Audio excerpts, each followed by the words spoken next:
Okay, welcome everybody. After a 6-month absence, we are now this is episode 5.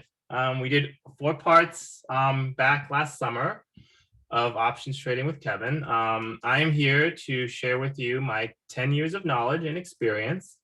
And what's great is when you see my screen, I'm going to use recent market action, like the past few days, the past week, like recent examples that you can remember, or at least I'll point out and you can remember. I'm not going to point out something from 6 months, a year ago. There's no point.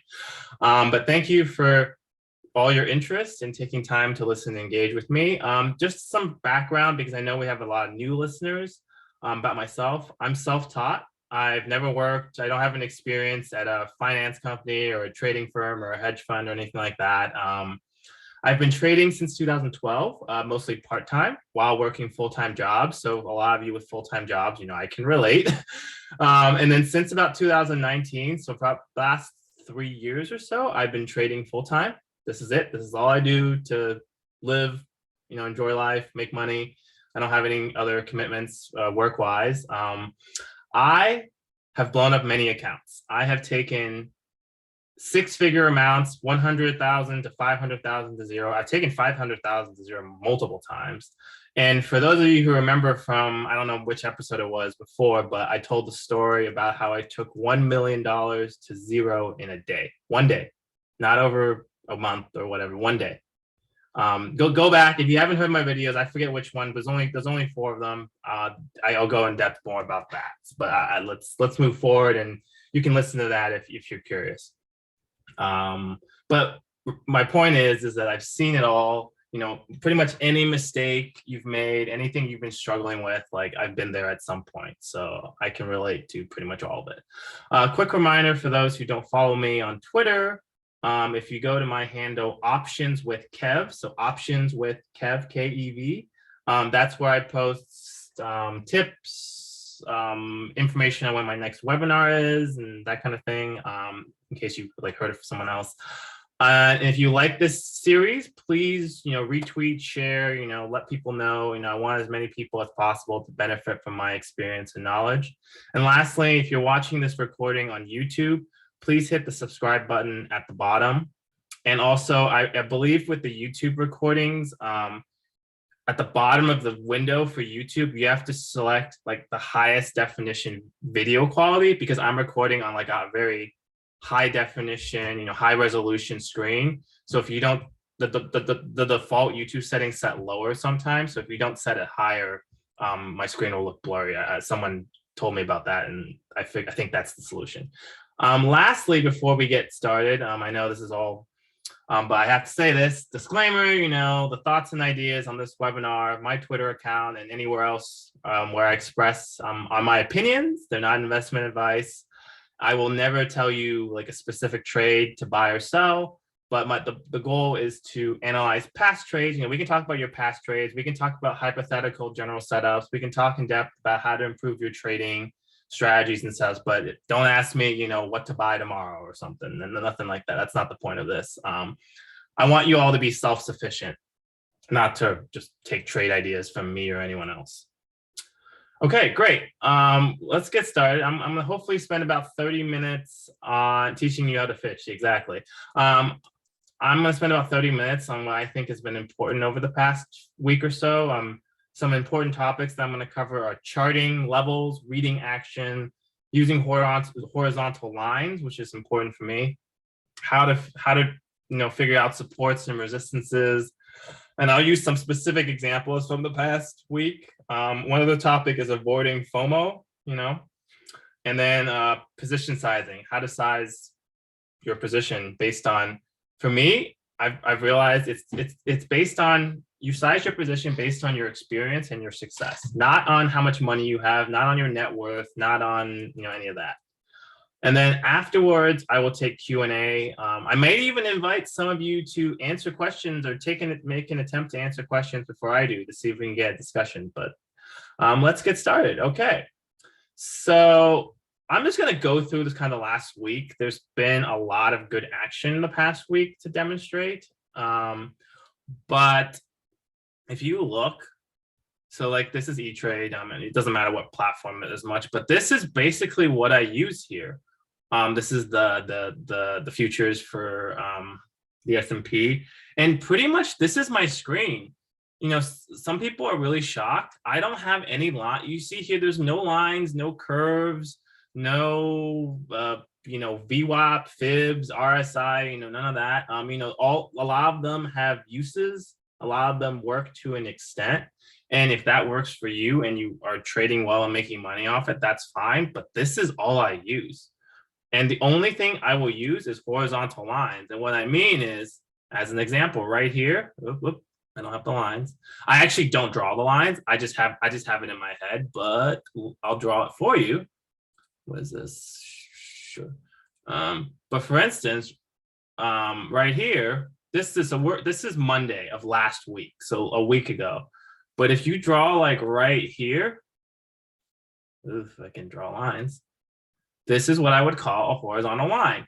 You see, this is a massive level. So this was basically, so on Friday, two Fridays ago, we kind of closed poorly. And then the futures Sunday night on the 17th, you know, went straight down. And then overnight, you know, into the morning, we kind of just barely went up until the open. And then the open, this was the intraday. And basically you saw that based on this was basically the low on Friday before the dump. And then we pretty much, for what, 2 full days, you know, yeah, we creep above it for a little bit, but that's an example of a horizontal line that I use. And guess where that is? That's pretty much right above, you know, 4,400. Like it's basically, you know, right at 4,400, which was a major line at one point, you know, horizontal lines.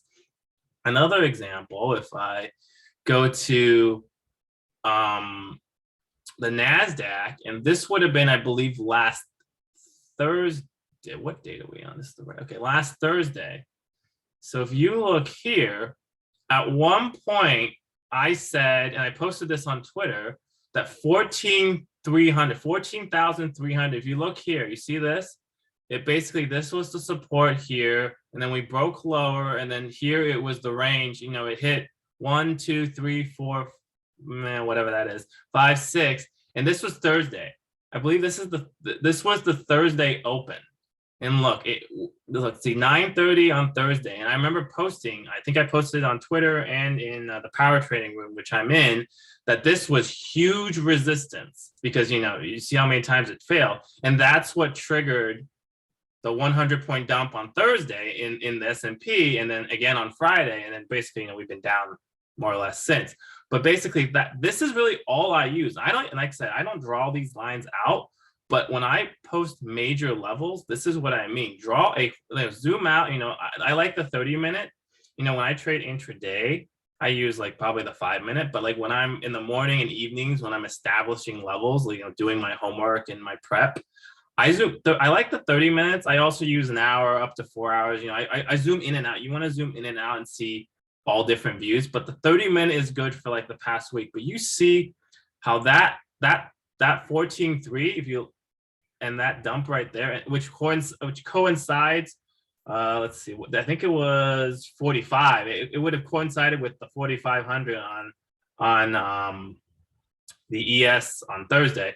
But you know, if you're looking at the ES chart, which this is way zoomed in, if you're looking on the ES chart, you know, yeah, you could draw a horizontal line here too, right there at 4,500. You see there, it was support, you know, the week before, and here it kind of it tried to get over and failed. It tried to go, but given what's been going on with the Fed, the tech has been really driving the market, especially the last few weeks. So you really had to watch the NQ and this previous support becoming resistance and then failing. And it happened to coincide I don't know what. Oh, that was a different line. Happened to coincide between 4,500 on Thursday at the open this past Thursday. Like that's what I mean by using big levels. And obviously there are levels in between, which I'll go over a little bit more. But in terms of like big levels, which only occur, you know, every, you know, 50 to 100 points on the S&P futures. But mostly I follow the S&P futures. I don't have as detailed levels for the NASDAQ, but I do follow like big levels like this line right here, the 14.3. And then I think it was 13.9. I think it was right here. Yeah, 13.9 was a big level last week. So it'd be right about here on the NASDAQ.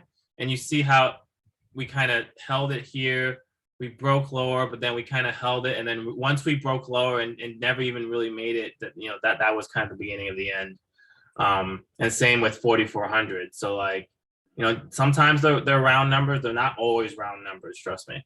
But yeah, I just wanted to show how I establish levels and that kind of thing. So, but let's get rid of this, get rid of this. This is the futures. Let's go back to Monday's action. Okay, that was a big picture view, but let's go back. Now let's look intraday and go back to the 18th. So this was the open on Mondays, which was right here. So remember how my earlier line, when we zoomed out, I had 4,400 as a major level. And you see here, the overnight support was, you know, 43.50 something to, and then and then kind of before it jumped up pre-market, we had 43.70. But you see this 4,400 line, it's showing right here. We pretty much are right around it, you know, the whole day and into the next day. So when this market opened right here, it shot up. You know, it opened at 43.75, which I pointed out was a pre-market line. It shot up, and I actually made a mistake here last Monday. So this is not yesterday. This was a week ago. I actually, in this area right here, I actually was messing around with this, and I really shouldn't have, because yeah, it hit 4,400 and dropped, but this is just, you know, it's not a double top. It's not anything. It's just a up and down. I don't even know what to call it. So I think once someone drew a smile. Interesting. I don't know who did that. Anyway, so I actually messed around here, and you see how this is like nothing. This is like a fake out and then a bounce, and then I think I tried getting puts. But the point is, I got out even with a couple of trades here, but really there was nothing. Yeah, it was the 4,400 level, but really there's nothing here. Yeah, you could say this is like a double top, and you know, eventually it did fail, but it wasn't a pattern I was comfortable with. And once I get through the rest of the week, you'll see which patterns I like more. So I kind of like slowed it down. I was like, oh, I'm over trading. You know, I got out even. This was kind of a choppy area.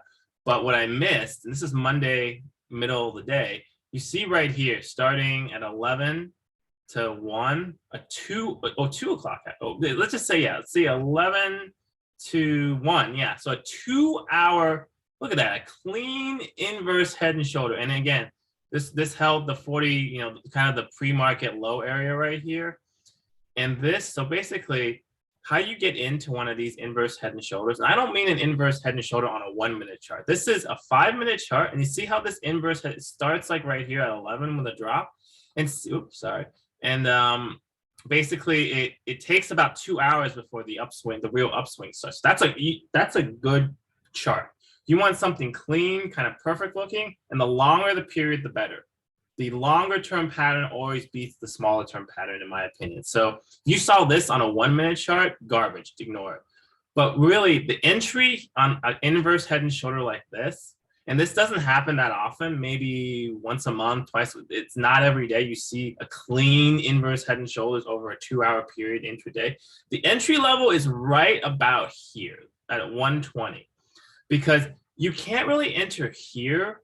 I mean, you can, but for all you know, this what you think might be an inverse head and shoulders just makes a lower high and then keeps going. It could just be a trend day. You know, it doesn't prove anything. You know, so what I try to do, and obviously you can't enter here because you're already overpaying. You know, because there's already been a rally, so you're kind of paying peak prices. And what if this? You know, what if it chops more? What if it becomes a bear flag and chops more and then drops? You don't know that. So what I like to do is, remember, this is a 5-minute candle.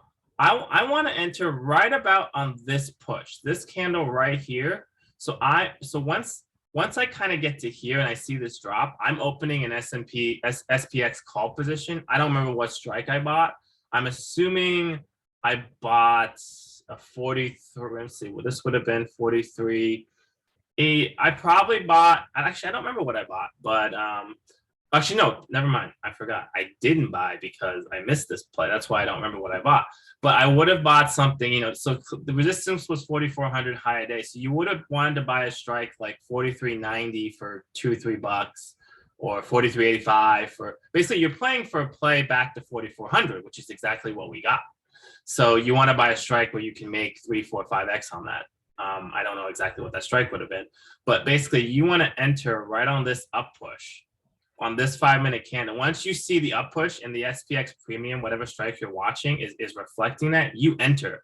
And within what, 5, 10, 15, let's just say 30 minutes, you just got, 30 SPX points in 30 minutes. Those are the plays I like to play, and if it doesn't work for you, that's totally fine. But most of my plays, and if you see me trade live, I'm not holding my SPX calls the whole day. I'm not even holding it for a few hours. Most of my plays are from 5 minutes to like 30 minutes to an hour. I like short and fast. And I'll show examples later of days where I didn't make money, but maybe you could because you like slow and steady, which is fine. And I'll give examples of that. Today's actually was a good example of that. But this was Monday. So this was the inverse head and shoulders. That was a beautiful, beautiful over two hours. And you get in right there. So that's Monday. Tuesday, I didn't make any trades. And if you see here, it's pretty obvious. Oh, yeah, Tuesday. I remember what happened. So this was overnight. And then Tuesday, we rallied right off the open. And I didn't make the play. It was Tuesday. So at the time, this was not an expiration date because that started this week. So you're paying way higher premiums. And also, this action right here, it wasn't really like a level for me. See how it took off from 87, and we've had this 4,400 resistance. So it took off right below resistance. Now, I don't buy calls right below resistance, like I don't buy puts right above support or right at support. So like one, the premium was high being Tuesday, and two, it just kind of took off, maybe not out of nowhere. I've seen this happen before, but there really wasn't any warning. Like it just took off. So, and I'm not chasing this. So I actually didn't make a trade that day. If you were confident enough to enter right on this 940 candle, then more power to you. Had I gotten in, I would have held because it broke 4,400. But it just, my rule is, we're only about 10 points below resistance on a non-expiration day. There was no guarantee this would actually have happened. It could have just chopped or dropped after resistance. One other thing I remember on this day, a lot of people were trying to buy, not a lot, okay, that's not true. A few people were trying to buy puts. Like, I don't remember exactly where, but they were trying to buy puts on this rally. And I used to do that. I used to see this, we're in a bear market or a bad market and be like, this can't be, and I'll try to buy, maybe here at right above resistance, I'll try to time some puts. I don't remember what the next resistance level was, but say the next resistance level was, here, 44.30. Oh, hey, there's kind of a weak candle. Oh, let me try to get puts. Didn't work. Here, oh, let's try to get puts. Not really. I mean, this was a 15-point drop, less than 15-point drop on a non-expiration day. You're not making money there. Okay, yeah, at the close, I guess there was a candle, but that, you're not, this is just this candle doesn't matter. Actually, no, yeah, so basically, unless you got in on Tuesday a week ago, right off the open, there's no SPX trade here. Definitely don't get puts. This is a trend day. Some people were saying they were thinking there was going to be a down, the VIX was too low. And I told them, it's I don't think this is the right entry. And I specifically told a few people, like, enter later in the week. I'm not saying the market's not going down. Of course it did go down. I never said, I don't think the market can't go down. It was just, I don't think today is the entry for puts. Like, where this is the open and this is the close, like where between here and here, obviously ignore this candle because this was right at the close. Where here are you getting puts? Nowhere. There's nothing. If you tried getting puts on every little 5-minute drop here with, there's no double top, no nothing, this is not a place to get puts. Okay, now let's go to Wednesday. And I actually played some positions on Wednesday. So Wednesday, we rallied more. So anyone who bought puts on Tuesday, didn't do well. So I think, looks like you see this horizontal line right here. Again, this is intraday, but see that? 44, clearly 44.80. I remember this last week. Yeah, 44.80 was a resistance level right around there, 44.80, 44.85. You see how we touch it, 1, 2, 3, 4, 5, 6, again, horizontal lines. That's all I care about. I probably had other levels, but, and clearly even here, you can kind of see, 44, what is this? 44, 50, 60 area right here, yeah, it broke a little bit below, it did all this, so what I ended up playing that day, if I remember correctly, I ended up playing this rally. And the reason I did was the whole day, last Wednesday, we held this kind of 44, 50, 60 area. And I think if I remember correctly, 44, 45 was kind of the line in the sand. You see how like right there, 44, 45, right? This was the line, this was the sort of the top of the support zone, and this was my line in the sand. So what ended up happening, yeah, you could have played this, but I had no reason at this moment, like this would have been roughly where to enter. Like, okay, maybe it holds, maybe it bounces. To me, getting in here didn't make sense for my strategy because there was nothing leading up to it that indicated to me that this would have been worth pursuing.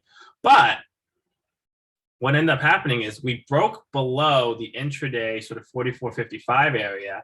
And then we hit sort of my line in the sand, which kind of lines up with the overnight action. And then you see this candle. There's a hard, fast candle, which I entered because I was kind of expecting this fake out.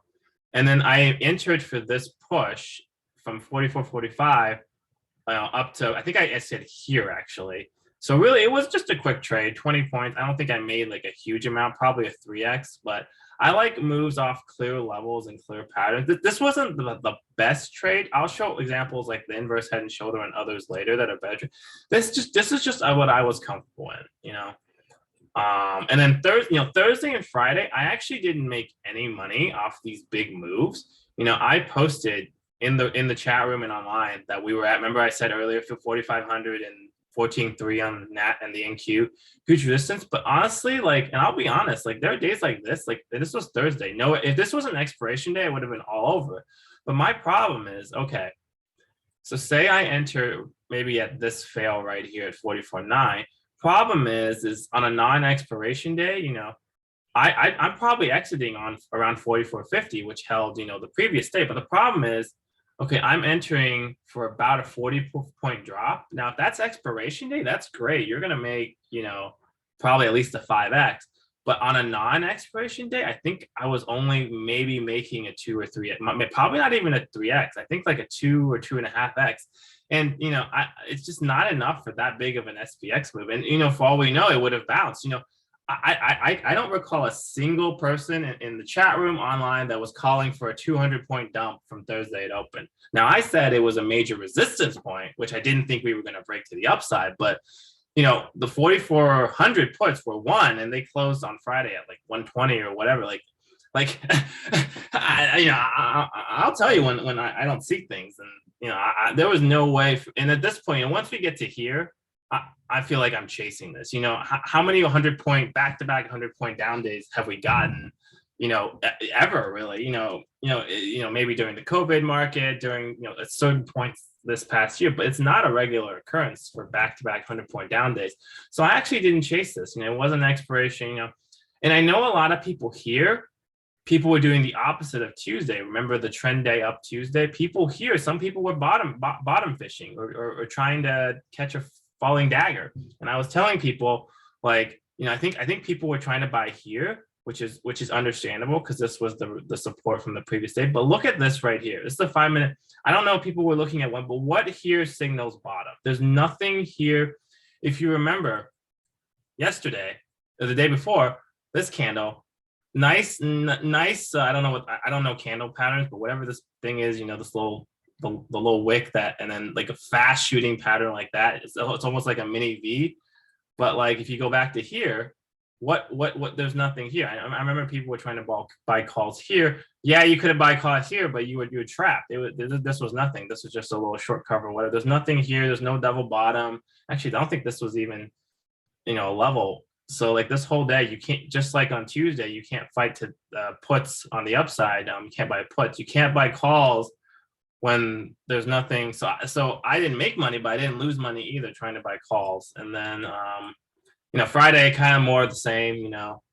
I was actually looking because I use a lot of historical studying, which I'll show in a few minutes once we get to this week. But in my historical studies on a 100-point down day on a Thursday and then Friday open, I'm usually looking for an up open to sell, or if it's more of a flat, I'm looking for a pop of 20, 30 points to buy puts in. What ended up happening at the open here, we got the drop, I was hoping for a pop back to, you see this level right here, 40, 43, 80, 90. I was hoping for a pop back there to then buy puts, but we ended up getting this like bear flag that just, it never even made it to my resistance level. I don't like to buy in between levels. You see, if the level was, I think 43.80 something, I think it was, and my next level was, I think 43, I think it was 43.50 if I remember. So it kind of failed at 43.60 and it was in between my levels. I don't like to buy in between levels. So again, I'm just not good enough to play a day like this because it didn't follow my rules. I want to pop into resistance and a fail. No, this was a nice bear flag and it could have worked, but I just didn't have the confidence in it, so I didn't play. And I'll be honest with you, maybe this is a pattern that you follow regularly and it works for you. That's great. I do see it, but it's just, it didn't work for me at the time. And then, this was Friday. Again, don't fight it by buying calls. Here's a 5-minute candle that like gets you all gets you a little bit of a, just like on Tuesday where brief drop. This is nothing. This is just a pop and drop. There's nothing bullish about this. You shouldn't be buying right here, buying calls. Maybe buying puts. Actually, this would have been a great place to buy puts because you see how it pops to the previous support area, like right there, and then it fails. So actually, this would have been a decent area to buy puts. The best play of the day, and I know people played it in the room, I just didn't. It's actually a play I'm trying to improve on. I'm doing really well with the upside end of day plays. I'm trying to do better at the downside ones. And this was one that I know people played well. 310, we got a nice little pop, and 340, from 340 until close, we got a nice, in 20 minutes, we got a nice 50 move down, or not quite 50, 40 point move down it. And I know people made, I don't know, 7x, 10x, whatever it is. This was a nice, basically, again, if you see where we failed, we kind of failed, at the top of this wick. This was the line. Previous support is now, see, this is, again, a horizontal line, like right, oh, that's not what I want. Why is it red? No. Give me a sec. I don't actually draw these lines very often. That's a bad line. I think you get my point. I don't draw these lines very often, but point is, right here, you can see this line, the black line. Again, horizontal lines that failed. I know a lot of people. This is what I'm learning is sort of on a down day. I think what I was doing is I was expecting a bigger rally to fail, which I guess was ambitious because the market was so bad. But this was a smaller rally that you could have bought puts. This would have been a great play because you get a little bit of this is kind of a little bit of a bear flag right here. And then the rally and fail, you would enter right around this candle, the 340 candle. Okay, I'm gonna keep moving on. I know this is very fast. I'm just showing you some examples. So now we're going into this week, right? So yes, yesterday was 425. Okay, so 425. Aha! Here is my time to tell you about what happened yesterday. Yeah, I've been looking forward to this. So this was the open yesterday, Monday, and we had a drop, we had a pop, we had a drop. I think so what ended up I played was 42.50 was a resistance, and I think I had 42. So I had the overnight lows kind of as support, so like 42.20 area. And similar to my trade the other day, we broke lower, and then I was like the 4200, 4220 area. So this hole was a support zone from 4200 to 4220, major support if you look from, again, horizontal lines from way back. I was like, there's no way we're going to fail this on the first touch. So I think I entered at the beginning of this candle and played this. I only got a double off it, but I was pretty confident. So that's why I played. I kind of sized up. And then, we failed. You maybe could have gotten, this could have been a lower high. Maybe you enter here, but this kind of chopped. And then we tested 4200 and then we rallied. I thought about getting in here, but I just wasn't confident in this action. You could say this kind of was a high or low, but it wasn't clean enough for me to enter. And then if you see here, we actually kind of chopped for an hour and a half. And what I actually was looking for, if we zoom out, if you see right here, and this is where I do use sort of non-horizontal line. You see how this could have been like a consolidation, like diagonal here, diagonal here. And I was actually looking for a little bit more consolidation because a lot of times in the past I would enter early and then break out. But this took off. This candle, I didn't expect. I mean, I guess at 2 o'clock, It took off on me, and I didn't want to chase again. And I was like, in the past, maybe I'd chase and then we'd hit this high and then fail, or maybe we'd consolidate more and I'd overpaying. So I didn't enter here. I know some people made money here. This would have been a solid entry point if you were confident that this consolidation broke. But what I really entered, so you use pure price action yes. So I use pretty much pure price action and levels. As I mentioned earlier, I don't use fibs. Like I don't use VWAP. I don't have clouds. I'm not saying those things don't work, but I just use candle patterns. And here's what I want to show you. So I'm going to go to investing.com because it has this nice feature where I can, and maybe it has it with E-Trade, but I just haven't found it. So anyway, let me go back here. Where is it? So my trade of the day yesterday was right here. So what about VIX percent? Oh, sorry. So yes, I have other indicators. Let me go over that. You see right up here, I have it open for you actually. Sorry, I don't mean I just look at that. I use XLF, the S&P itself, because sometimes the high of day and low of the day, which may not be an overnight level, which I'll show in a minute. Futures, NASDAQ, I opened them here actually to show you, so I didn't have to open them all in separate windows. NQ futures, VIX, right now the 10-year. Oil and gold has been a less of an issue. It was more of an issue at the beginning of the Russian invasion, but I still have not as a priority for me. So yes, I do use, these are my main indicators right here at the top that I follow. A bond, yeah, right here, 10-year. I have the 10-year right here. I don't watch like 5 different bonds or anything like that. But yes, sorry. What I meant earlier is I don't use, most people I see have so many lines, so many curves. If it works for you, fine. But I suffer from information overload. I want the fewest pieces of information that have a high success rate that I know works. Because when I use RSI and was it Williams indicator, all those things that I think I can. Where is it right here? I see. I don't even know how to pull it up because I don't use them. Is it here? Display? I don't even know. But point is, where you get all your technicals, I don't use them. But I want to compare something right here. So yesterday I entered a trade. So this was yesterday. We rallied. Remember, we broke up and rallied, and I was like, this rally is kind of weird. But then we suddenly dropped at basically 2-3 o'clock. And then I entered right here and got a 7x on the SPX. People don't know why I did it, and I'm going to show you why I did it. Okay. On January, this is not what it is. On January 31st, 3 months ago, if you recall, the market was, this was when we had that first post expiration. There was FOMC.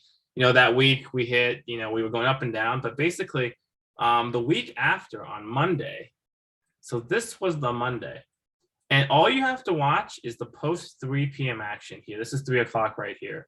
Don't worry about the rest of the day didn't matter, but I remember missing this end of day trade, which actually rallied way more than yesterday. This would have probably made a 10x at least. But basically, let me draw a line. I think I know how to draw a line. Is that a line? Sure, right there. So basically at 3 p.m., there's certain time periods, 2:30 and 2:45 and 3 to 3:20 is where I've seen a lot of drop and rally kind of situations where you can get a huge risk reward on the SPX. And I mainly trade SPX. But what basically happens is it drops at 3 p.m. very quickly. People are buying puts here, people are getting trapped, and it holds this line. What this line is this, you see here, this was the morning high. I don't know what explains it. I don't know why this happens. It doesn't happen all the time, but I'll show it for yesterday. What happens, it held this line. See how it has like an indecision bar? I don't know what you call this kind of candle. I don't know technicals like that, but I call it an indecision bar. And then this push into the close. I missed this trade. I've stared at this trade dozens of times. Sometimes I just look at it to look at it when there's a day I think it could happen. And it hasn't happened for 3 months, I believe. But let's look at yesterday. Let's put it side by side. Oh, give me a second. Let me move this over. So ignore the earlier part of the day. Someone actually pointed out like this day was I don't know if it was a gap and go, but this was kind of a trend day up. Whereas yesterday we had a down open and a chop. So don't ignore everything before 3 p.m. But if I draw I'm not going to draw the line, but you can see my black line. You see it right before 3, right around 3, we drop, we hold, look at that, morning high from about 10:30, same thing, slightly different scenario, but we were above the range of the morning. We were rallying like here. We drop and hold the morning high like here, like here. And again, look at this, an indecision candle, what I call it. Kind of, it's not, it's just kind of, it's indecision. So right here, I'm pulling up, I think I got in the 4280. So basically you want to pull up a strike that's about high of day or maybe just higher, because it's almost, if you're right, it's going to push above high of day. So you don't want to buy too close and pay too much and get lower a multiple, but you don't want to buy, you don't want to buy a 4,300 either. You want to buy a 40. I bought the 4280s, which would have been, right about, which would have been perfect. You could put about the 4275, 4280, maybe even the 85. You want to go too far, you don't want to get too close. But I bought the 4280s. Basically, I saw this bar. I wanted this 5-minute bar to end. And pretty much as soon as I saw upward movement on this bar, I entered the 4280s at 2. I sold some at 10, I think, once we got here to high a day, because, maybe it doesn't work. I sold half at 10. And then once we got to around here, I sold another half at 15. Because if you look, we get a decent rally, but you see this candle right here. This is the 355. This is the last 5 minutes. We actually didn't rally the last 5 minutes. I'll show some trades later where we do like a Vanna kind of, all the way into the close. In the last 5 minutes, we squeezed this analog. This didn't squeeze the last 5 minutes, and I mentioned that. So, and as you see, I had sold 15 out of my 20 contracts here. And then we rallied a little more, and I sold for 17 right before the close. But I actually didn't hold in the close because I was like, well, this didn't work. The market on close was only 500 million to buy, which isn't huge. I'm looking for closer to 1.52 billion to buy. So I sold, and good thing I did, because I would have gotten slightly less, I think 16. But you see, do people see this? Can people? I know I've said a lot, but I want to at least get a reaction here. Do people see? Does this make sense? Like, I can't really explain the why besides like, okay, like put covering, Vanna, stuff that we've talked, but like you see, like that is to me. So someone just asked in the chat, how did I remember it? It's because that week, if you go back to that month, post OPEX, January 24th to about January 31st, like that week, January 24th, 28th, and then 20th, there was like that Monday, that January 24th, that Friday, January 28th, and I think that Monday after, January 31st, we had some huge rallies into the close. So the reason I brought it up was because I've literally stared at those 3 days. I made money on 2 of those days. I made 100,000, I think, on one of those days. Like those big types of days, if you see here, again, this is 3 months later, but if you remember when next time this happens, it might be a week from now, it might be 3 months from now, just remember it. Like, I'm not asking for a lot. So someone just asked, yes. So someone just asked, at the 3 p.m. time frame, you see this drop to this morning high of day level. And then again, I'm not saying the next time this happens, you'll get this nice handle. It just happened to be so perfect. But yes, it'll sometimes, and I'll show you, and I'm going to show you an example later from the same week. Sometimes there'll be two these indecision candles. I'll show you another one where it's like, I think it was 2 candles, but the point is it drops, it kind of holds for 5 to 10, 15 minutes, and then there's a rally. Again, this might not happen for a while, but when it does, it's not that I study, every day. It's not that I can remember, every day for the last 3 months what happened. It's that I literally looked at that week. That week was so much money to be made, so much crazy, 100-point rallies. Like, and I'll show you another example for FOMC last month where I took a play from 0.7 to 13, 100 contracts. I'm sorry this is getting long, but I really want to show you these patterns before I get into some other topics. Remembering patterns, I'll show you some other patterns too. But yes, like this, if you ever see this kind of pattern on a day where it rallies early, kind of drops and hold, and what it requires is the market has already gone down a lot, I think. is important. Both situations, the market have been down a lot over the last few days, week. If we were at all-time highs, I'm not looking for this pattern. If we're in a bull market and we only drop 15, I'm not. This is sorry. I should probably have clarified. This is something I look for in a bad market or in a market that's been trending down, because you have a lot of, and I don't understand the Greek Savannah as well as others, but basically, these kind of weeks, a lot of put buying, a lot of volatility buying, hedging. At some point, if we hold certain levels, there's certain time frames. One is the early 3 p.m. time frame, and I'll show you a couple of examples where there's 2:30 time frame where you'll see a similar drop and holds similar levels. If it holds and rallies, you'll get all these put sellers and potentially call buyers. So all the market maker people who are hedging have to basically buy or sell futures, that kind of thing. So you get this push. Someone just said algos strong at 305, 320, 340, 350. I mean, yes, there have been examples at 340, and I don't have one. I think what a good example would have been that Friday example, this past Friday, where it dropped into close on a rally. I like 340s. Yeah, I agree with you. I think 230 to 245, 3 to 320. Yeah, somewhere between 330 and 340, and obviously 350 if market on close. But I don't really make buys that late. It does happen, but I'm usually in before 350. I've thought about dabbling with some post market on close plays with fake outs, but I'm just not there yet. But yeah, let me just look at my notes because I covered a lot. But yeah, so basically I use 5 minutes intraday. Never use 1 minute candles. Someone I know last week was mentioning 1 minute candles, and if you look at 1 minute candles, you're gonna think, oh my god, we're rallying, oh my god, we're dumping. You're gonna get so faked out. Like, imagine if this was 1 minute candles. Like, if you look like don't use 1 minute candles. They don't tell you anything. It's too short of a pattern to do anything. What other patterns do I trade?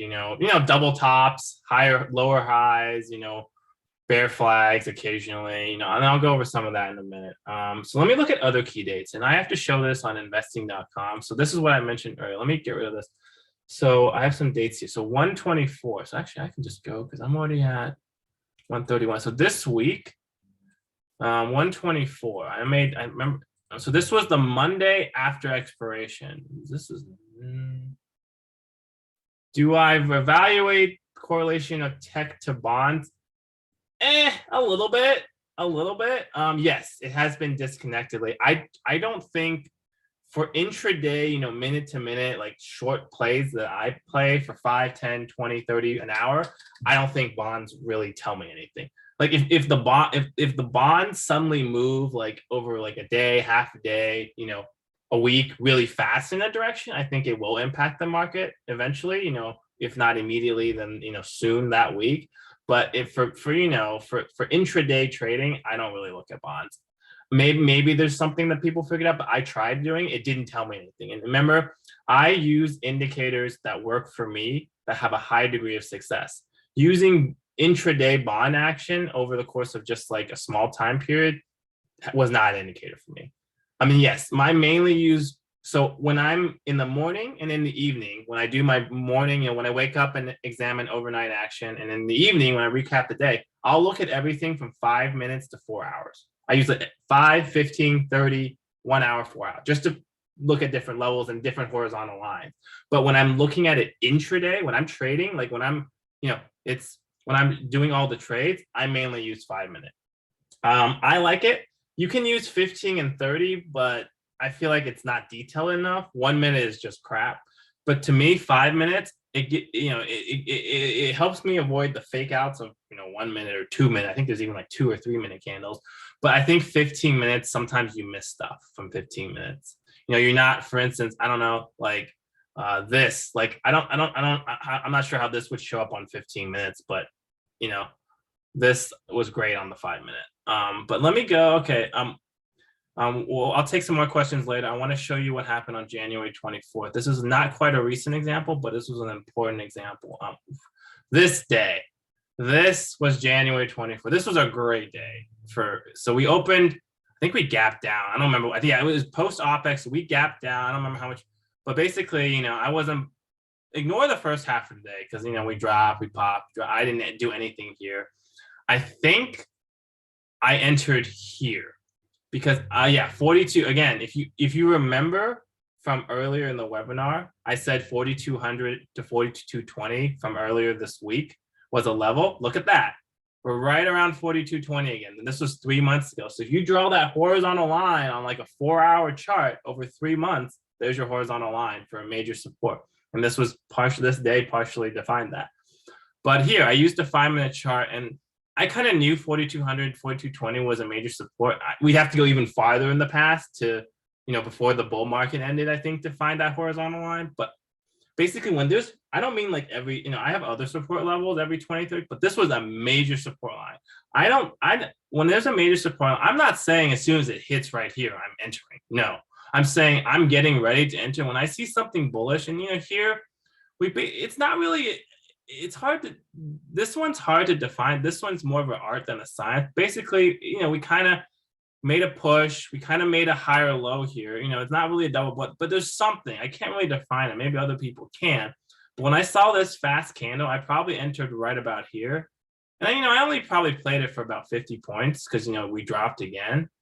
But, I probably played it up to here. And once I saw like a bad candle, I probably sold here. But the main play I want to point out is here.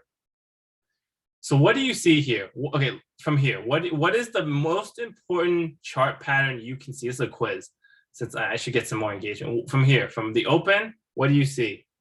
Okay, couple more. Anyone else want to type in? Yeah, 940 to inverse head and shoulder. Congratulations. Yes. And this was from 940 to, let's say, this was over 5 hours. A 5-hour inverse head and shoulder. That is, and again, after a major support hold, that is huge. I actually remember someone, for those people in the power trading room, I think it was Pat. So Pat, if you're on here, one, my apologies, and two, thank you. I think around here, you actually posted in the chat that you saw an inverse head and shoulders. And I think I actually disagreed. So I will admit when I'm wrong. I actually disagreed briefly. I don't know why, but I did.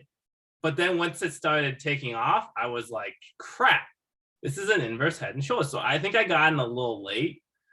But yeah, this was, so again, like earlier, when I showed you last Monday, a 5-hour inverse head and shoulder, you want to enter kind of, and see how it pretty much aligned perfectly between this, here, and here. So once it gets to about here, maybe you could have gotten, see, getting in here wouldn't have worked. You've gotten a little, but you see kind of here, an indecision candle, we kind of briefly, almost look like we're going to break. And remember, this is a 5-minute candle. So this was 42.99. This was a 25-minute move, 25-point move in 5 minutes. So I know people might be like, well, why this candle? But like, you see in this down move, this candle, you see how he went up and down, but this, once you saw this big push, and you're probably entering right at the end of this candle, a 25-point move off to form the shoulder, the inverse head and shoulders, and you enter here. And this, look at this rally, 42, let's not count that. Let's say you entered at 42.95. Where did we close? We closed at 44.20. We had a 140-point move. Yes, I know VIX was higher and premiums were higher, but look at, I don't know. I just remember I made over 100 grand. I don't know. I don't remember what I bought. I think what I actually did was on these two candles here, these two red candles, I actually got high. I think I had 3 strikes. So whatever strike I bought, maybe say I bought the 43.40s. I think I added the 43.60s and 80. I think I added the 43.60s here or something. And then I think here I added the 43.80s because, again, I remember we were down a lot. This was after OPEX. Market likes to post bottoms either Monday or Tuesday after monthly OPEX.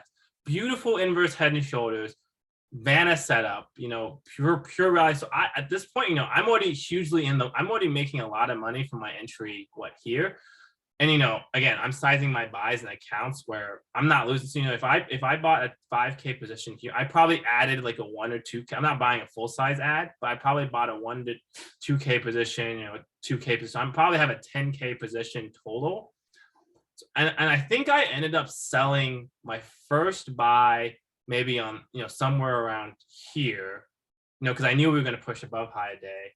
And then I think I held my last. I think I was telling people, like, I think this was one of the few times, I don't say this very. This was one of the few times when I was telling people, like, don't sell. I think I was even telling people I'm holding to close. I almost never say that, but when if you see the market enough, this is again just like that example I told you, where I just knew we were. And what will happen is, if you see these kind of it'll have these kind of you see how this from high to low, 43.84 to 40, we dropped 25 points. And if you get, so what you need to do in this candle right here, because almost always we'll have like kind of, these drops to get you out. You want to either sell and just take your profit and be good with that, or you got to hold, because the worst thing you can do, in my opinion, is sell right here. Because you're losing a bunch of premium that you could have gotten here.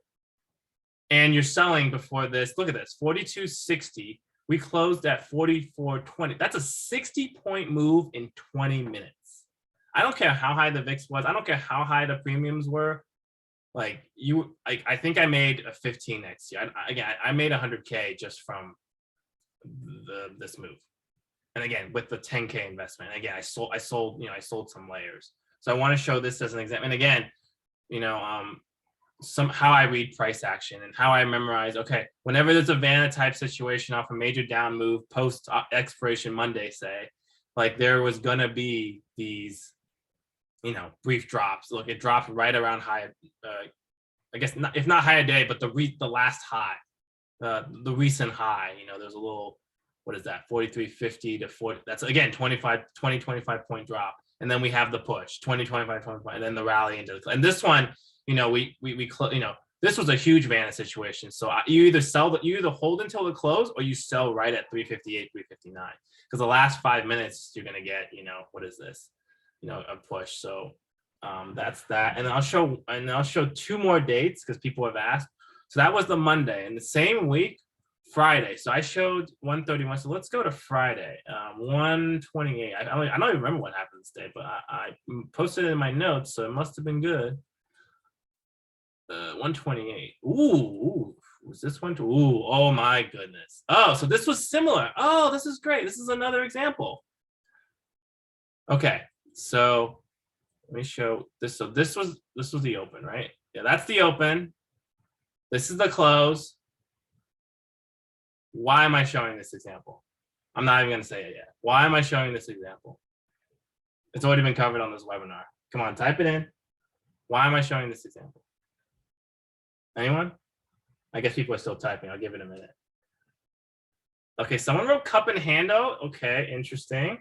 Okay, drop to high a day, 3 p.m. seller, same pattern. Okay, I think people are getting it. Yes. So exactly. So again, ignore what happened earlier in the day. It doesn't matter. We were above highs. We were above the morning highs, whatever this, and then we dropped. And see, here's what, remember I said earlier, 2:30, this is another time period. So on bigger Vanna, bigger volatility days, it happens a little earlier at 2:30. Monday, when it happened yesterday, it wasn't as much volatility, so I think it happened later. But here, at 2 o'clock, again, sharp drop. If you want experience, you'd be buying puts here. And yeah, maybe you could scalp, make a little money. But again, look, we hold this this was the morning highs. And then, this, I guess you can count this as the morning, but basically, again, horizontal line right around here. Oh, and this is what I mentioned earlier. See, on the other example, there was only one hammer or whatever people call it. But here, look, it has, again, you basically had about 15 minutes to get in. I actually, see, again, you had time to get in here. Basically, it held and it didn't do anything. And I guess it briefly broke. But again, you want to enter on this bar.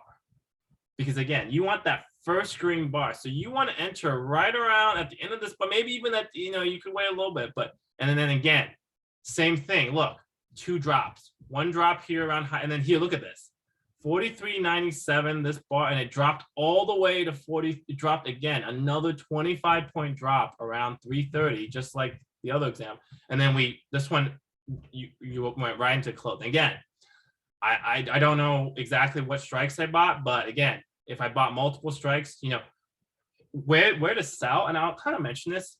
So I would, if I got in here, there's no chance I would ever consider selling before a higher day push. And because I have experience, I know it's going to go higher. But if you were really conservative, you're probably not selling until either here or this push, close to high, close. So there's a couple of resistance levels that are not like resistance levels in the that I would post pre-market. But one resistance level is, okay, it reclaimed the drop. That's technically a resistance level. Maybe not on a big move day like today, but on a lot of other like normal days, quote unquote, I would probably sell because okay, we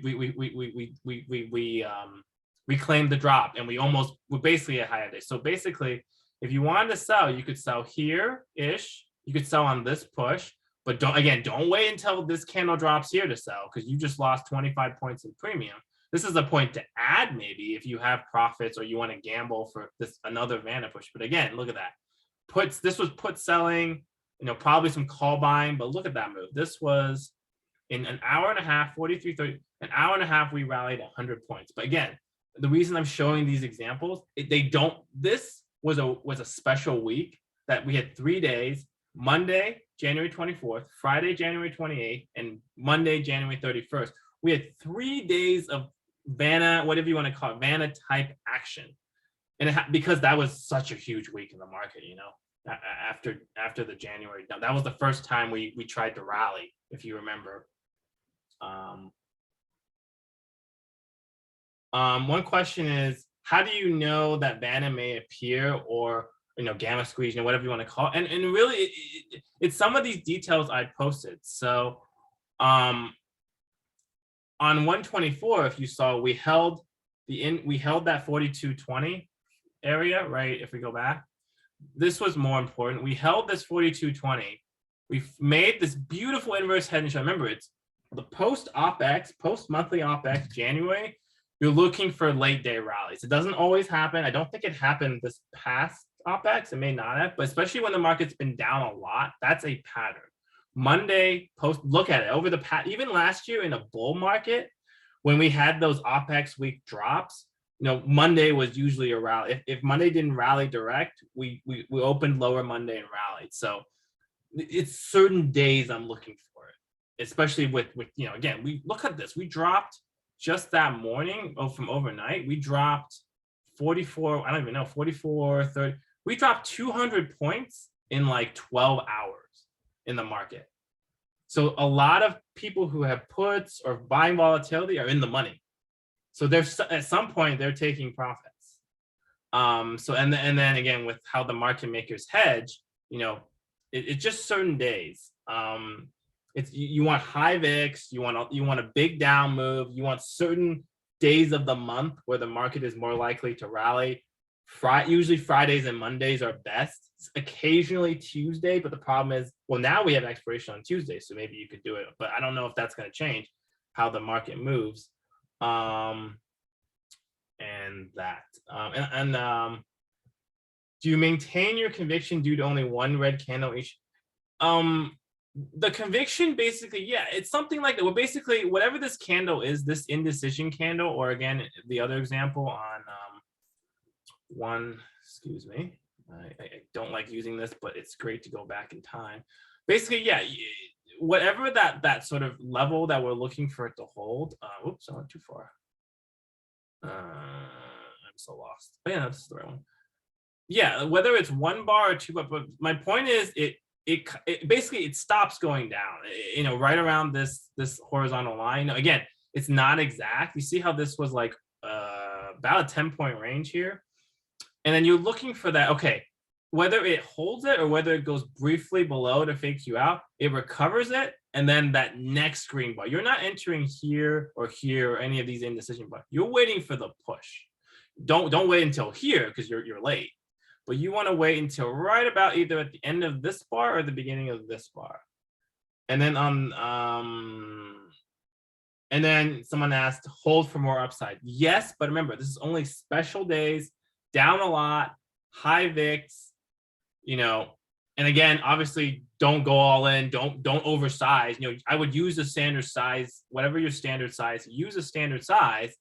You know, you can either take profits, roll, add, you know, with your experience. But again, this might not happen very much. Okay, someone asked, how is that different than today? What happened today?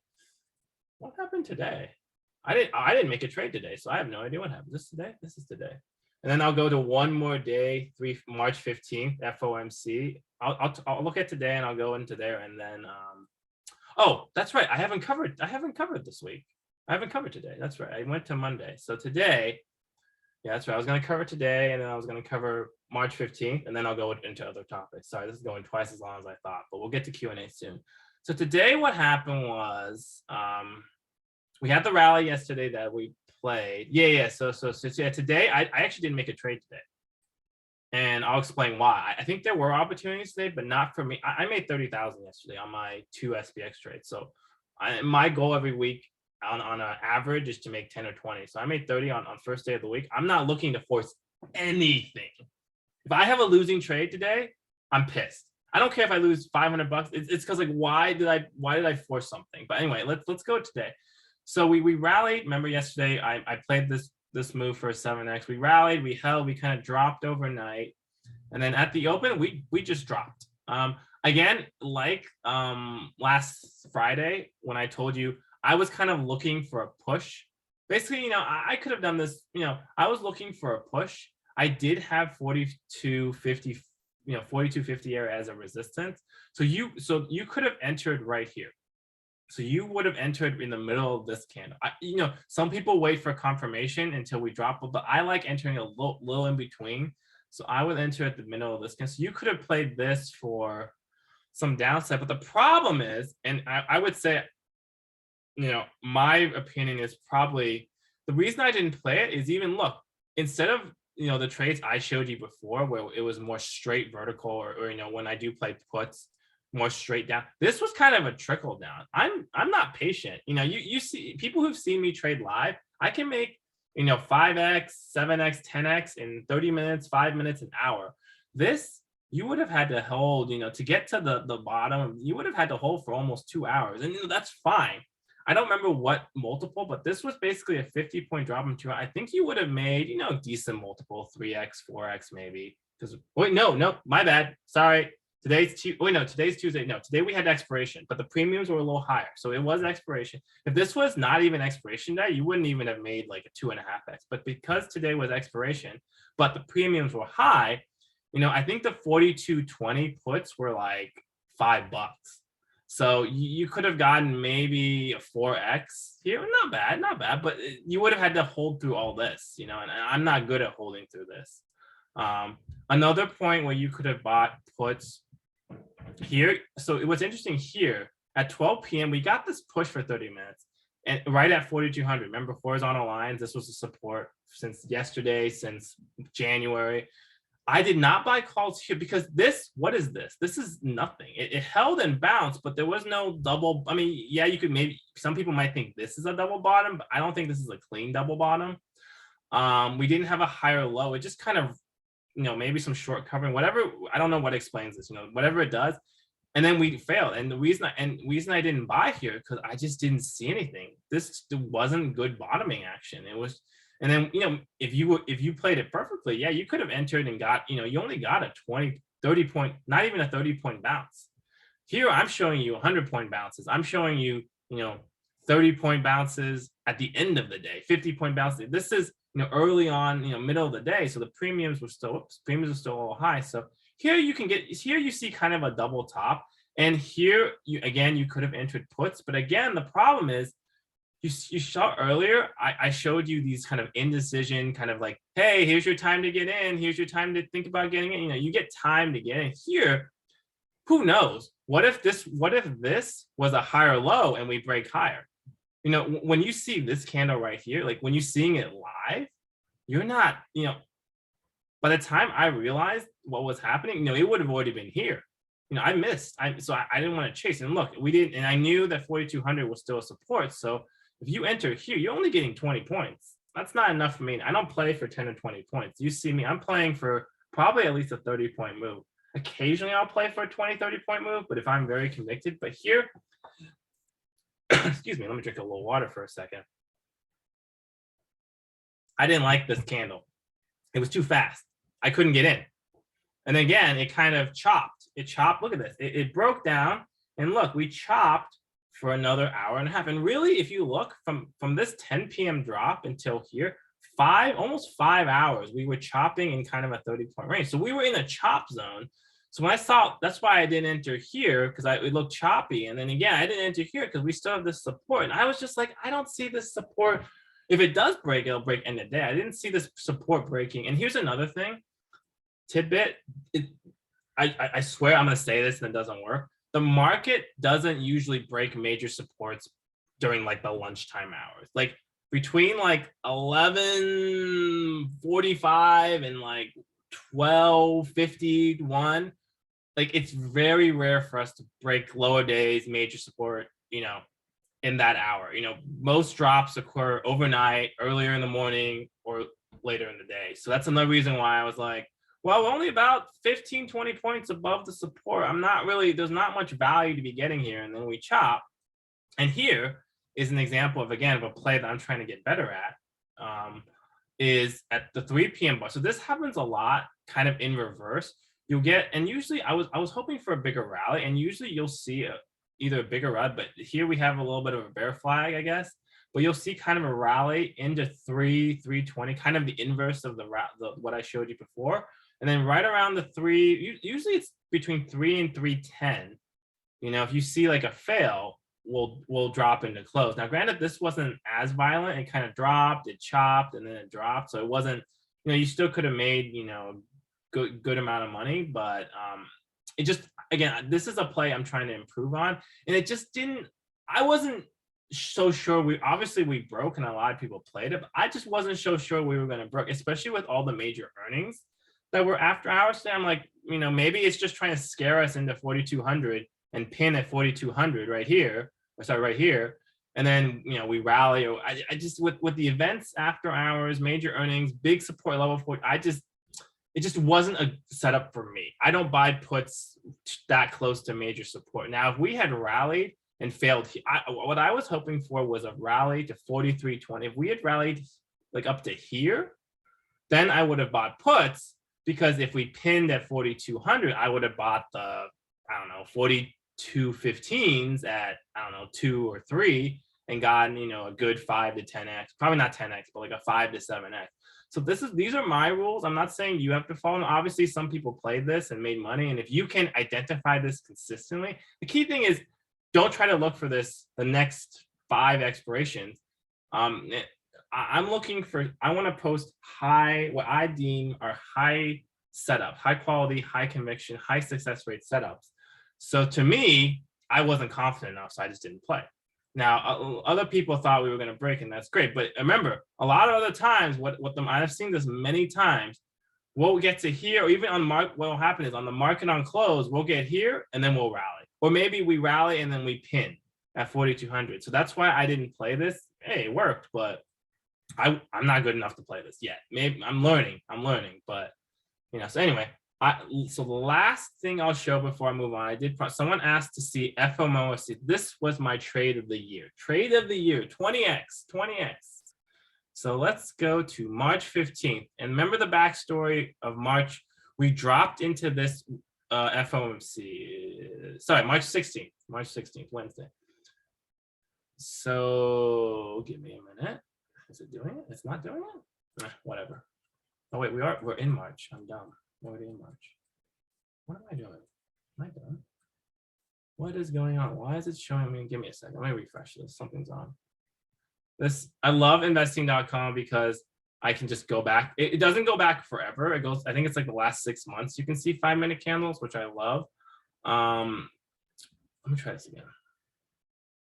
March 15th. Okay, perfect. This is FOMC. Remember, we had dropped a lot into FOMC. So this is FOMC right here, 2 o'clock, right here.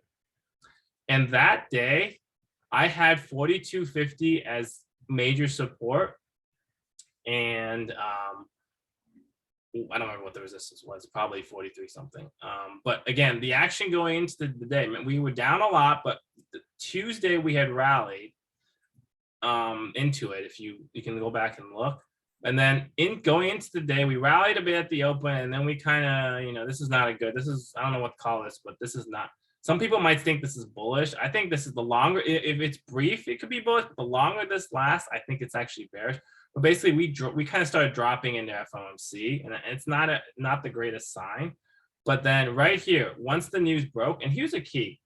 I actually don't even watch or listen to Powell. I don't listen to Powell. I don't read the statement. I used to do it, but once I'm not fast enough to read it, I honestly don't understand all of it in terms of how it's going to affect the market that day. And it just, people will be like, oh, it's so bearish. We're raising rates. They're being very hawkish. That's fine and all, but that doesn't tell me what the market's going to do today. And remember, look at what we're at. We're near that 4250, 4200. We're at, closer to the lows of the year, of this calendar year. And remember, the VIX was really high. We're in that Vanna type situation where the VIX is very high, a lot of puts. People are, market's been down a lot. So when this happened, I actually did buy puts. I kind of chased a little bit because I was like, wow, I actually chased, and I think I sold probably right around here before this green bar. And I think there was a support here at 4270, if I remember correctly. And then we kind of broke higher, and I was looking for like a higher low or double bottom, which we didn't get. You see here, we don't buy this pop because this is nothing. And then what happened was we actually broke lower, and this is one of my favorite setups, which I haven't brought up yet as much. I learned this from Adam Mancini, and this is where I'll make a side note. Adam Mancini, I think it's like Adam_Mancini4. Go to my followers. I only have 50 followers. Find Adam Mancini. His levels for ES, I learned a lot from him. I use some of his levels. I incorporate it into my own. But one thing he teaches, and he actually has a newsletter that you can subscribe to. It's only like $20 a month. It's so cheap. It's so great. You get an email like every day. A false breakdown. What a false breakdown is I think I had this level as support. I don't know. Maybe here. Horizontal line. So I think this was like a high, and then you see this is a breakout point. So there was a horizontal line here, I think. If you can see, breakout point here, highs here was a support level, previous resistance, now support. And we broke. And a false breakdown means, oh my gosh, we're breaking, we're dumping. Oh, joking. So basically, again, kind of like I forget which day this past week. I think it was Wednesday where we broke about, usually it's about 10 or 20 points. Obviously, if we're 50 points lower than this point, then obviously we're broke. But usually it's about 10 to 20 points, like 10, 15, 20, probably no more than 20 points. You see here is about 20 points. And then we have the sharp break. And look, in 15 minutes, 5, 10, and then we get this push. Again, here, 42.50 something. Look at that, almost a 30-point push in a 5-minute candle. So if you're seeing this live, you're entering the middle of this candle. Because again, this is a false breakdown where we briefly go below. And remember, I'm not talking like a 1-minute candle or like we break a little bit lower and we chop. I'm talking fast drop, 5-10 minutes, huge candle in 5 minutes. I entered here. And I remember now, I had 4280. I think I had 4280 as a level. I think it was 4280. So I think it would have been, I forget why. It was a level from back in the day. And I even posted in the power trading room. Like if we get over 4280 and reclaim it, that completes a false breakdown, which basically means a false breakdown is defined as it breaks a support level, a fake break, a fake out. It not only bounces, but it hits the next support level. Say it's like right here, or what, and then it chops for 5, 10, 15, 30 minutes. Basically, it's consolidating, and then we break higher. So that's a false breakdown. So what, again, like previous day, I added here. I think I remember what happened. I added here. Okay, I sold probably either at this candle or maybe here. I don't remember exactly. Because here you could say, oh, it was the previous support here, or here obviously is where we dropped. So I probably made a 3x here. Premiums were still a little high here because we were volatile. I probably sold here. I remember I did 3 trades. I sold here. We consolidated. And then you see, there could be a little bit of a consolidation. You draw diagonal lines. And I probably entered somewhere around this candle. We broke lower. And then again, see here, that's almost a 20-point move. And I probably entered here and just quickly sold here for like another double or triple. But where I really entered, what I really made the trade was my 20x. Again, I see this consolidation. You see, this is bullish, this bull flag. When you see this, over like hours and hours, that's not necessarily bullish, but the brief bull flag, again, Vanna type situation. Around here, I actually bought it early. I think I got the 40, what did I buy? I'm trying to think. So we closed, wait, no, that's not the right candle. This is the candle. So if we close, okay, so I bought the 43.45s. I'm pretty sure, I bought the 43.45s. And the reason I bought the 43.45s here, because look where the high of day was, 43.45. Remember what I said? In a Vanna type situation, we always get above high of day, like by 5, 10, 15, 20, a good amount. So at the 43.40, I knew we were going to, and then also 43.50 is a nice pin, right? 43.50, nice round number. So I got the 43.45s at 0.7. So if we pinned at 43.50, that's 7 times 7 is 4 points. So that's at least a 7x. Good multiple. I actually got in a little early. It actually went, I think on this candle, it actually got to 0.4. Some people got lower. And then again, we get this push. Remember, this is really late in the day. It didn't take off until 15 minutes before close, but look, 25 to 50, that's a 33-point move in 15 minutes. And actually I got more than I thought I was gonna get. I got this. This is why you don't want to sell too early on big Vanna type days. But look at that. Last 5 minutes, we got an extra 10 points, and I had 100 contracts. So that was the difference. If I sold, here, I probably could have gotten a few bucks, but I held it all the way in the close because I knew, again, fake breakdown, high VIX, Vanna, put selling situation, boom. It closed at, I guess, 12.5, 12.8, 13, something like that. So again, about just under 20x. But that's it. That's all the market action I'm going to show today. It's taken way too long. I'm going to cover a few more topics briefly, and then we'll go to questions. Sorry, this is taking longer. I talk a lot, but I think I showed a good amount. And then if there's anything that you didn't understand, you want me to go back to, we'll cover it in Q&A. 2 quick topics, and I'll just go over my notes that people wanted me to cover is FOMO. How to avoid FOMO. I mentioned this earlier, and I showed this when we're near my support levels, or especially major supports, I have calls set up, SPX calls. If we're near puts, especially in a bad bear market, I have puts ready near resistance. If we're in a bull market, straight up by the dip market, it's harder to play puts because you're probably going to get screwed because most of the time it's not going to have as clean down moves. But in this market, ever since January, you can play both ways. And I never, ever, ever, ever, like 99% out of 100, I guess I shouldn't say never, almost never, 99 out of 100, there's rare exceptions. I almost never, ever buy puts at supports, especially major supports. How many times did we talk about 4,200, 4,220 today over the course of 3 months?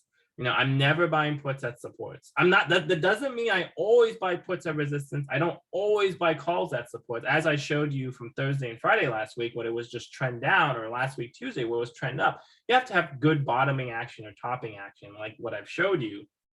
But if you're buying puts at support and calls at resistance, you're paying peak premiums for your position, and you're actually at the worst spot. It's most likely the reverse. So I sometimes buy calls at resistance. Again, if, like, for instance, we saw here, technically you could say, okay, we were near high of day, but again, different situation. We not only faked out, we consolidated, broke. It's a special case. And sometimes you'll see, like, what if we had consolidated here? And maybe this isn't FOMO, it's just any old day. Say this is any old day, we consolidate here and then break higher. Then yeah, I would play that because the market overall goes up. So it's buying the dip, buying calls without any other information is generally better than just buying puts. So people with put or bear bias, be careful, because buying puts at support over the long run, obviously in the last few months, it's worked, a little bit better, but over the last 10 years that I've been in the market buying puts at support, it's going to be wrong 9 times out of 10. I don't know if that percentage is that, but if it's right about there. Like for instance, was it today? Like it actually worked for once. Great. Like, hey, again, I'm not knocking it. I'm just saying I know I follow data, I follow success. And I'm telling you, I used to be the person where the market was going up, bull market, years ago. Every time the market dropped and hit support, I'm like, oh my God, we're gonna dump. We're gonna dump, Don't have that. Don't have that. Like right here, like this was today. Right here, when we hit 40, right here, you're not buying puts here and be like, oh my God, we're gonna dump. Because look, you got screwed. And right here, you're not chasing, be like, oh, we're gonna rally, we're gonna squeeze. Oh, we're gonna rally, we're gonna squeeze. Nope. Again, this happened. It does happen. But today is actually a decent example. I didn't buy it again because it was major super. But look, we actually had like you could say this is kind of like a bear flag, or this was actually not the worst day for it to break. If it was to break, this action right here, this consolidation before downside, it's actually not the worst setup. I just didn't get in because again, 4,200 major support. We had earnings after. I just didn't want to get trapped the other way in case it broke. But there was this like right here where we were just dropping. Oops, what the hell did I just do? We dropped and rallied. These are not places to enter calls or puts. But here, again, this is over 5 hours. We were chopping after a downward move. Then those are the type of situations where you could enter, where it's like we test support like what 1, 2, 3. We tested support 4 times in 2.5 hours. So yeah, the 5th time, the more times we test it, it's gonna break. So again, if you're gonna buy puts that support, today was not the worst day. I said I had some reasons for personally not getting in, but there were some reasons for getting in. So for you put buyers out there at support, here's a bone for you for today. But yeah, you want to avoid that roller coaster. And the last topic I'll cover before Q&A is someone asked about position sizing, and this is very important. So you want to size positions based on your experience and your success. It's not about what you quote unquote feel comfortable with or how much money you have. I don't care if you have a $5,000 trading account, 20, 50,000, 100,000. I don't care if you're you're a multi-millionaire because you sold a company and now you have all this free time trading. It doesn't matter. It doesn't matter. And here is the key. If you're on this webinar, I would say a lot of you are on this webinar because I'll be honest. Let's be honest. Some of you are struggling. I know because I've spoken to some of you. I've been there. So other of you are probably doing, they're doing pretty well, or you want to improve, or you have you still have ways to go. I've shown you multiple times tonight of ways that I want to improve. But the point is that if you're still struggling or you're not quite fully confident yet, you want to size small. And I suggest $200 to $500 in trade size. So basically you're buying something for a premium about $1 to $5 and buying one contract. You're not playing a Tesla $10 position or an Amazon or one of those higher positions. And the reason that is you want to have 3 to 6 months. You can do it at 3 if you're really confident and have high success rate, but closer to 6 months. So basically, there have been many times in my life where I told you, I took 100K, 500K, millions there, where I was sizing, ridiculous sizing, got lucky in the sense of I really didn't know why I was doing it. I just got lucky on some moves and then I gave it all back. So if you played Netflix earnings last week and you made like a 20x or whatever, 50x, I mean, great. You probably had a thesis and you did well, but you also kind of got lucky in the sense of like that one trade doesn't define whether you're a good trader or not. Like you want to have a high batting average. And what I mean by that is I preach, and I sometimes struggle with this and I'm trying to get better at that, which is why I'm trading less these days. I preach you want to have about a 70 to 80% success rate. And what I mean by that is of all the trades you take, I'm not talking about dollar value, I'm taking, if you take 10 trades in a month, about 7 to 8 of those trades should be winners. And really, I define a winner. I even make it really strict. I think a flat trade is actually, you don't lose money, but I actually when I calculate my win-loss percent, I actually count that as a loss. because I wasted my time. I wasted my focus. I could have done something else. I could have, watched TV or whatever. I could have, eaten lunch or something, eaten a nice lunch. And clearly it was a bad trade because for either I made a bad entry or I got scared out. I didn't have the confidence. But you want to have a high success rate. So if you, after 3-6 months, over many months, not just a week or two, let's say, okay, I took 50 trades, 100 trades over that time period, and I'm only winning 50% of my trades. I mean, maybe dollar wise you're up because your winners are making more than your losers, but to me, you're not shooting for 50%. I'm not saying that you actually have to get to 70, 80%, but that's the mindset you have to have. When I struggle, like there's some weeks in the past where I was over trading SPX and I'd be at 50%. I'm like, no, I'm doing something wrong. I need to, just like that last Monday where I made two trades that didn't work. I shut it down. I was like, I missed that inverse head and shoulder. It's fine. My mindset is not right. So, what was I gonna say?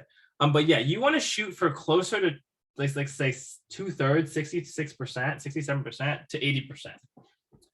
Less is more. You want quality over quantity. And once you have that success doing $200 to $500, I know everyone wants to make money fast, but you're going to lose money if you oversize or overtrade and you don't have the experience and success rate. So once you figure out what works for you, you can use some of the things I do. Maybe you're playing individual names, Tesla, Tesla had a great down day today. Maybe you're playing monthly, whatever it is you're playing, whatever your strategy is, SPX, not, you want to have a high batting average where you're not just doing 10 trades and wow, I only had 3 good winners, 3 flat trades and 4 losers. Well, that's not setting you up for long-term success. So once you do have long-term success, you want to increase your size slowly. If you're doing $1,000 trades now, don't just suddenly jump to 2, 3, 4, 5,000. I would say increase it like 20% of the time. Okay, you were doing $1,000 trades, now do 1,200. You were doing $200 trades. Okay, let's do 300. Maybe you can buy 2 contracts of something that's cheap. Or maybe if you're doing 500, go to 750. Maybe that means you can buy a slightly more expensive contract, or you can buy 2 contracts of something cheaper.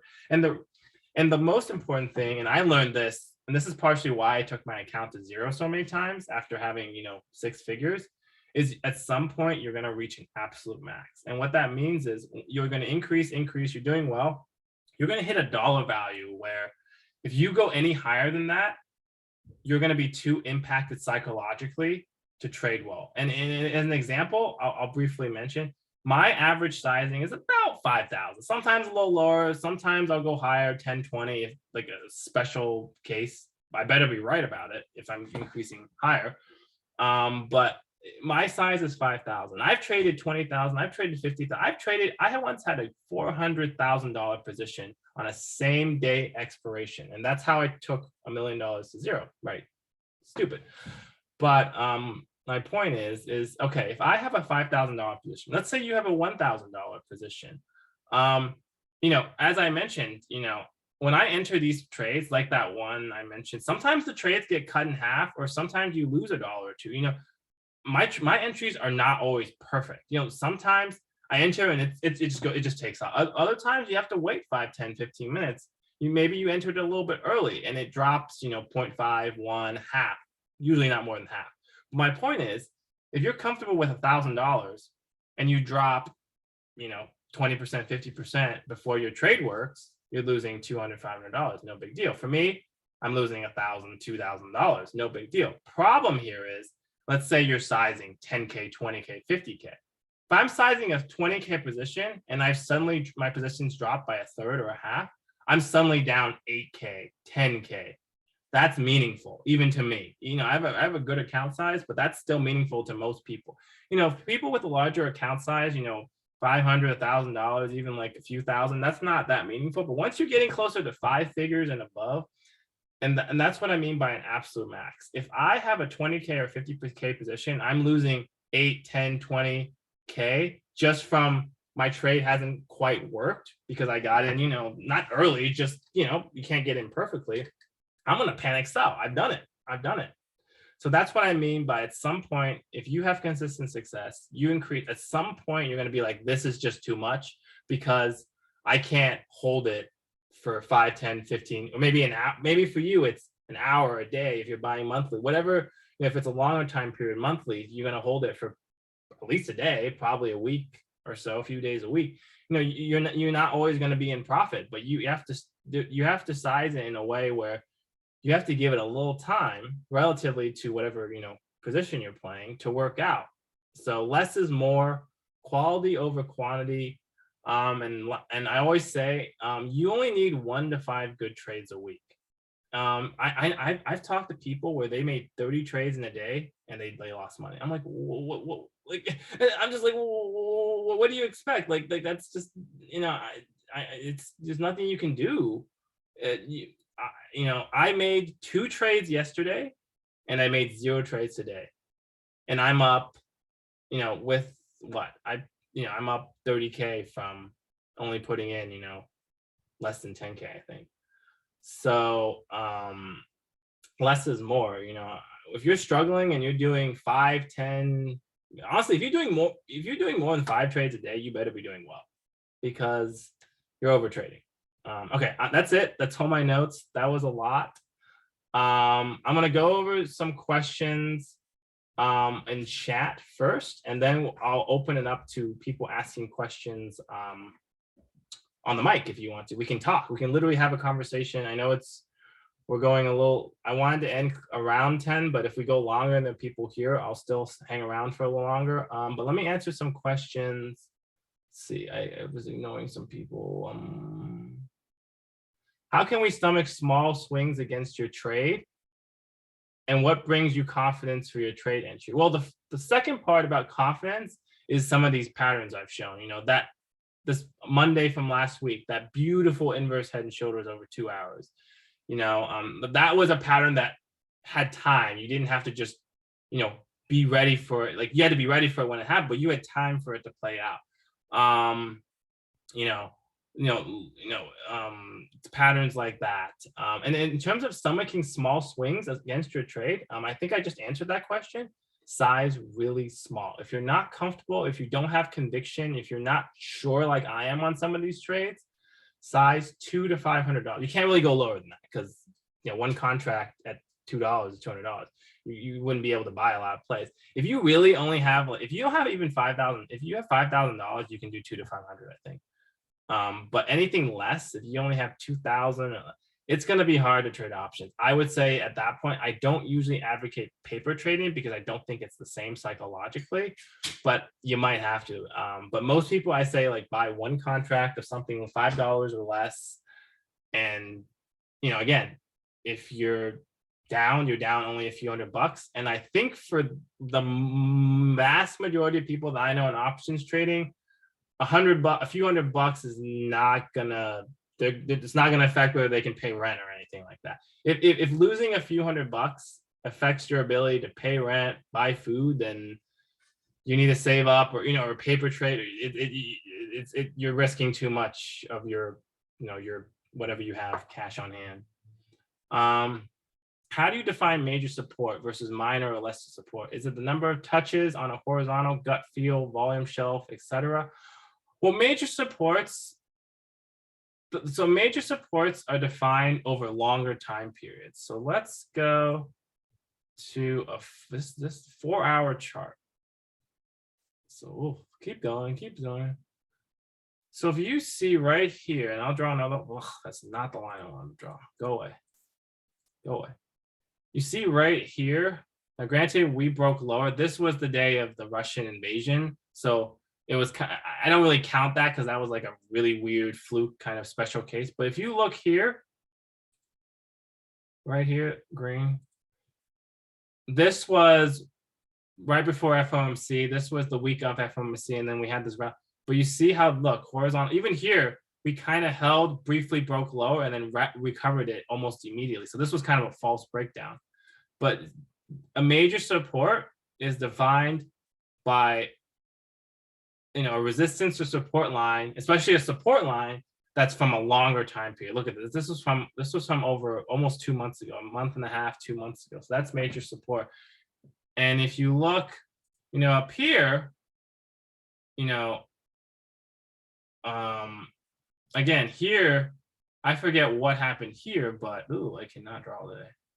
Here's 45.75 is another major line because look, support, resistance, fail, resistance, resistance, 45, basically 45.80 to 4600 area.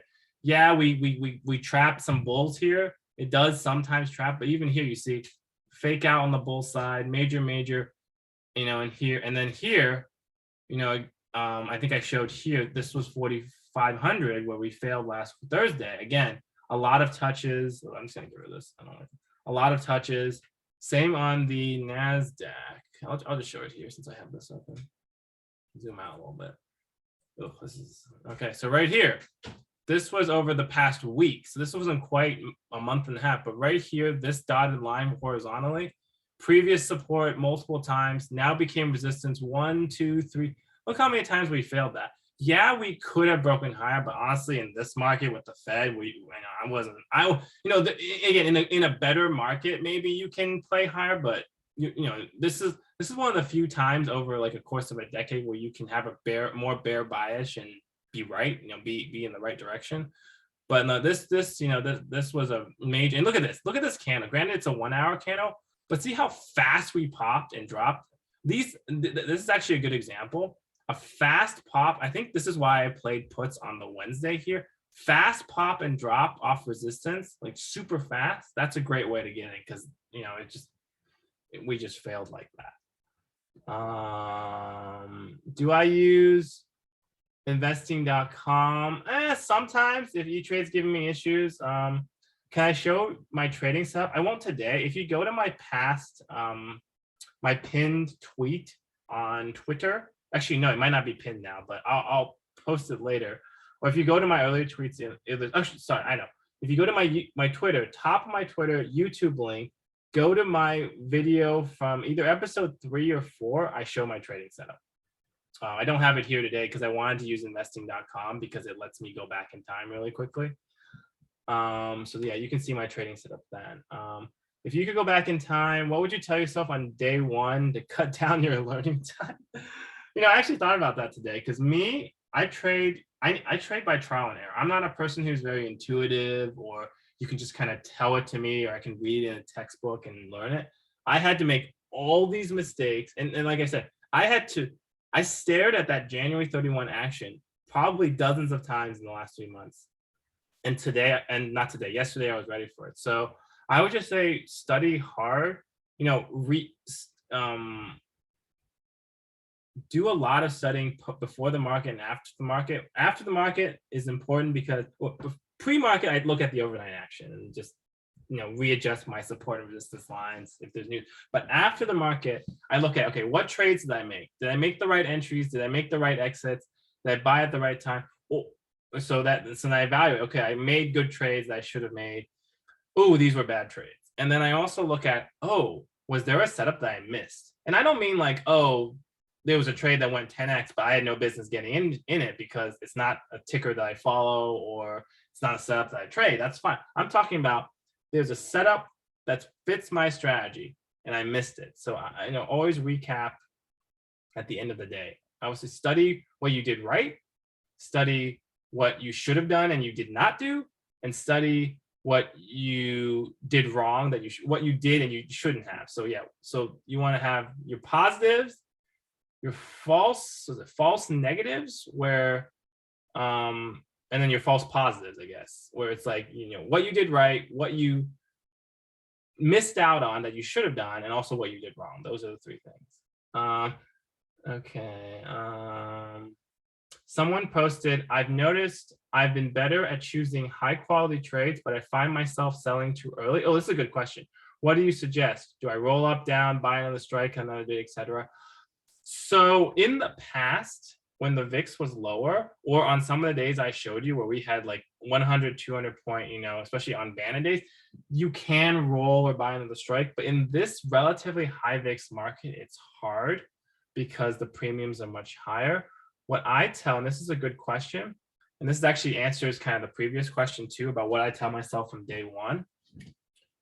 Before you enter the trade, either right before or right after you enter, you want to know why you entered the trade, for instance, if it's SPX, why I entered the trade and what my goal is. For instance, let's go back. Let's go to my easy example, the easiest pattern, because I know some of the examples I showed were maybe a little bit more advanced to some people, but let me show, like, no one can deny Monday intraday, 2 hour big inverse. Everyone knows inverse head and shoulder. Everyone knows that. Some of the other stuff I showed was like not, I don't know, they're not common patterns, I guess.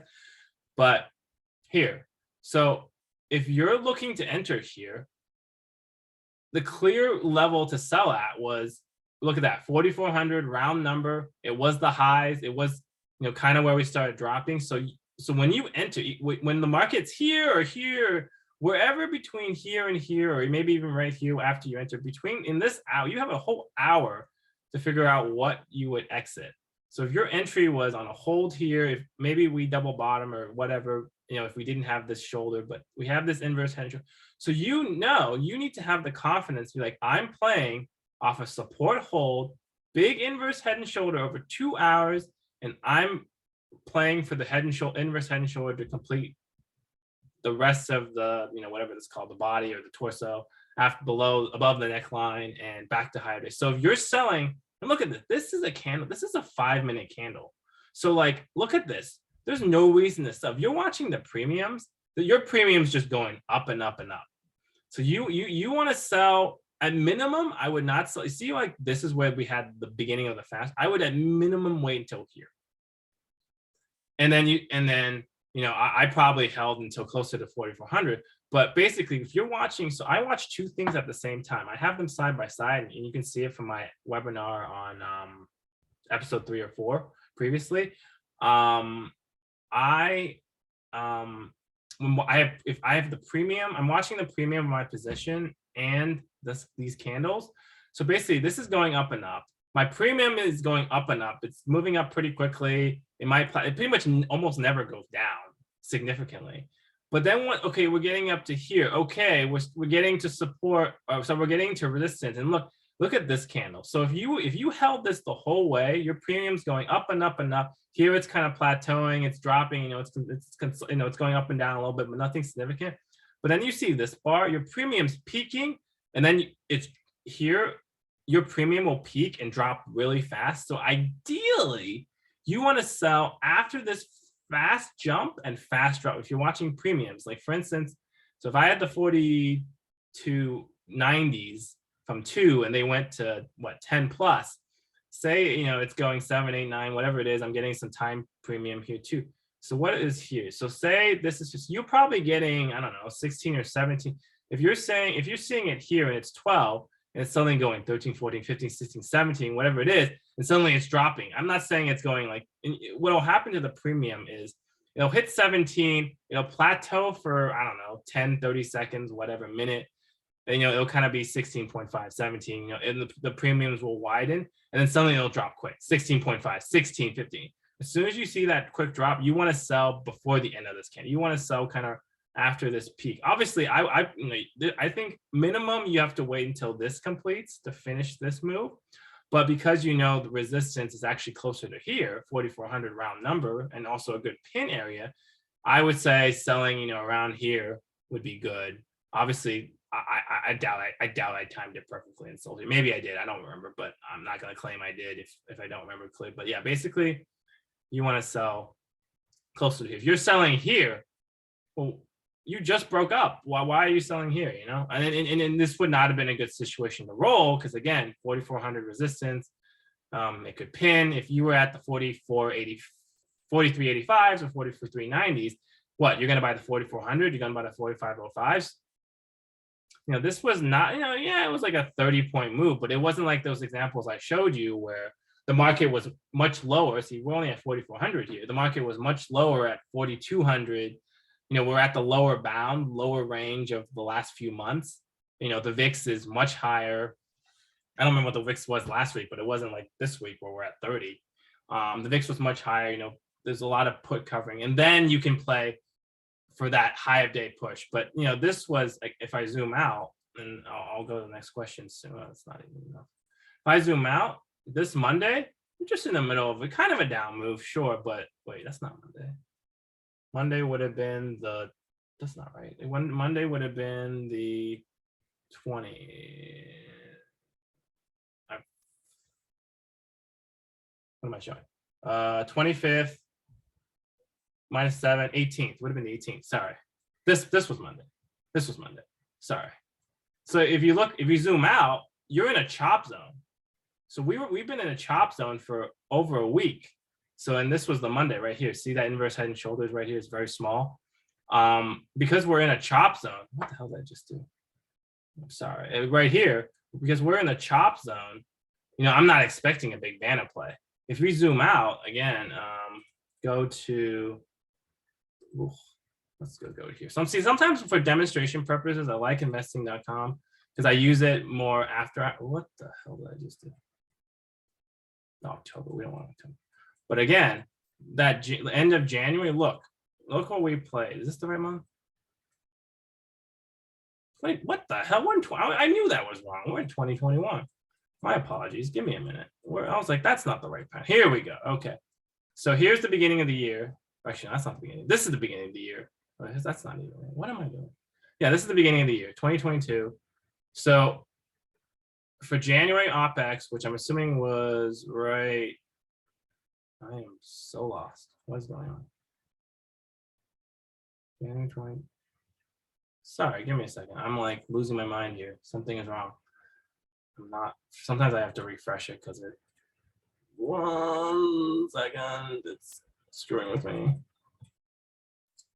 Okay, here we go. January, here we go. This is, I was like, where is this? So January, beginning of the year, we dropped 600 SPX points, and then here you see this was that Monday where we had that first Vanna.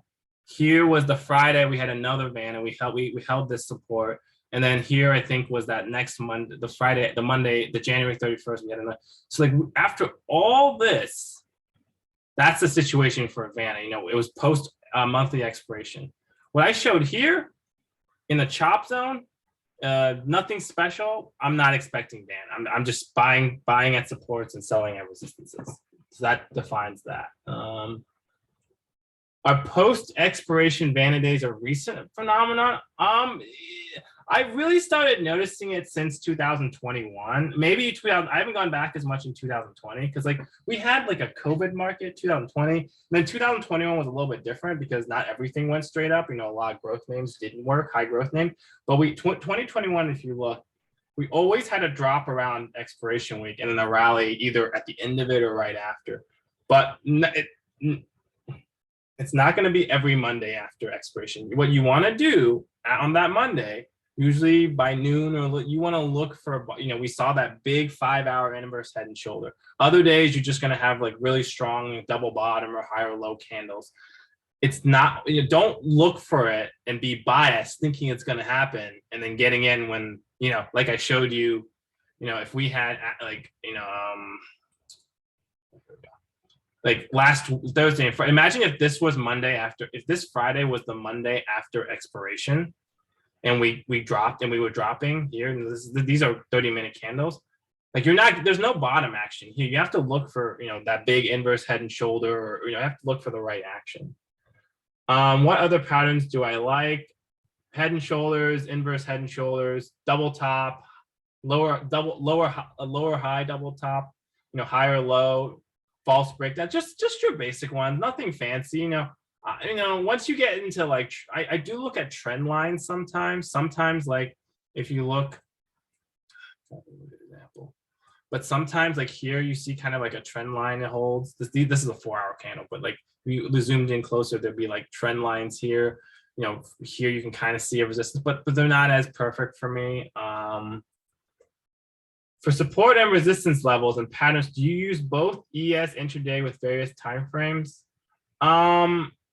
So before the market opens and after the market closes, those are when I'm writing my levels down. I'm not really writing my levels, making new levels during the middle of the day, except for one exception, which I'll cover in a second. I'll look at the 5 minutes. So go back here. This one's open to the right. But yeah, I'll look at the 5 minutes. Let's look at the market right now. Actually, let's just take an example right now. So yeah, we dumped after the close, with earnings. I don't know why we dumped. I don't care. See, I trade market action. I do try to understand the market to a certain extent. The Fed rates. Van. I understand these things enough, but not enough to teach a class on it. But look, 4150 was a big support area. I think this was from the Russian invasion day or whatever it was. 4150, 4100. So right now we broke below, and again, this could be a false breakdown. I'm not saying it is, but for it to really be a false breakdown, if you remember, we have to reclaim 4200 tomorrow, either overnight or tomorrow. And a reclaim, to define a reclaim over a long period, it's not that we hit it and then we drop. You can't just buy it once we hit it. You kind of want the reverse of this, where we hit it, we consolidate, maybe we break higher and then try it one more time from above. So we test previous resistance as support, and then we rally. So if it goes up, rally, consolidate, and then boom. And then if we do it, I'm not saying we will, then yeah, maybe we could get back to 4250, 4300. I have no idea. With the Fed next week, not the greatest bullish setup, because we usually dump into the Fed and rally after. Maybe we get one more pop before the drop. I don't know, but clearly 4150 is a line in the sand. 4200 is a clear resistance for tomorrow. Those are basically your numbers. Yeah, there might be a level in between, but those are your big levels to watch. And then yeah, and then again, I would zoom out. So then I saw the 5. So then I look at the 15, and I'm like, the 15. Okay, so the 15 would tell me 4300. Obviously, we knew that from the other day. 4300 is a big resistance. So you just keep, you just look. And I'm doing this not during market hours. I'm just zooming. I'm looking at 5, 15, 30 hour, and 4 hour. I don't usually do the other ones. And I just keep zooming out, and I keep saying, okay, what are these horizontal lines that I see? Here. But during the market hours, because I write down these levels. I literally write down these levels in a document. Kind of like high yield. If you see in the room, he'll post his pink line. He's like 50 pink lines. It's a little much for me, but it's basically, I have the equivalent of that in a written document. And then intraday, I use 5 minutes because I've already established my levels. So if tomorrow, I'm like, okay, if the market was here and we were open, the market was open, we're in no man's land. We're below. So if I can't buy calls here because we're only 20 points away from that. I can't buy puts. We're in no man's land. There's nothing. And maybe some people can play it, but I'm not playing an SPX option anywhere here in this chop no man's land range, if that helps. Do the same analysis and trading strategy apply for individual equities or SPX index? Yes, to a certain extent, like head and shoulders and those kind of things. But some of the stuff I'm teaching for SPX, I focus on SPX today because a lot of people are interested, and that's what I primarily do. I used to be about 50-50.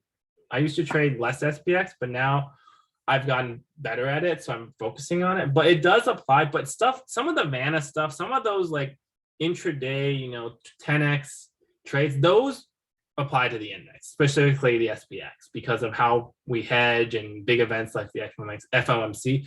But some of the things I said, like, don't fight an uptrend, don't buy puts on an uptrend, wait till it starts going down, don't buy, some of the stuff will apply to an individual chart. But at a later date, on a future webinar, JJ, remind me of this. Actually, I'm gonna take a note right now. I'm gonna write this down. Individual action, individual market ticker action. I can go further in depth. I don't want to cover that today because it's going to take too long. But I have a friend in the room. His name's Shamik, Trader X, in Power Trading Room. He sends me a lot of ideas on tickers that he's interested in that I don't cover. I don't play at all. But I'll give him my opinion. And these are tickers that I don't even watch on a day-to-day basis. It could be oil stocks. It could be whatever. It could be wheat stocks. It could be a growth stock. Like a Datadog or whatever it may be, the stocks that I don't really follow, and I'll give him my opinion, and he'll tell you. If you ask him, I'm usually right. There'll be times that I'll say like I'm not sure, And if I'm not sure, I'm not going to claim I am. But the times I have an opinion, I'm like, I think this is a bad idea. Oh, you're buying here. I think this is. Oh no, you're buying a. This is an inverse head and shoulders off support. You shouldn't be buying puts here. I have like a 90% accuracy rate at least. Like the times I tell him no, they're almost always correct, and I can cover that. So I don't want you to think that, oh, this guy only knows XPX. I only do it because I'm so comfortable with it and I make enough money that I don't need to focus on anything else. But I do understand how individual tickers move. I traded individual tickers for many, many years, at least 50% of the time. And I can give opinions on that. So JJ and anyone else, next time, bring it up. You can, and I'll write it down too, see if I can find some action. Like, what if it's Tesla or whatever's been moving the past week, Tesla or whatever you guys are interested in.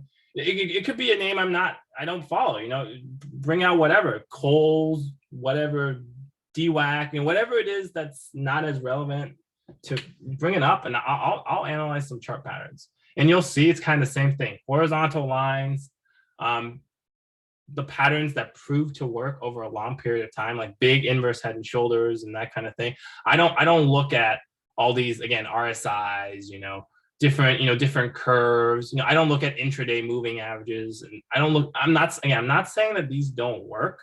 I'm just saying I don't use them because it's too much information to me. I want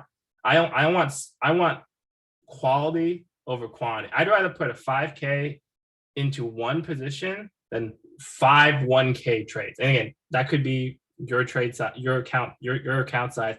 That could be, I'd rather have a $1,000 trade than 5 week $200 trades. That's just how I do it.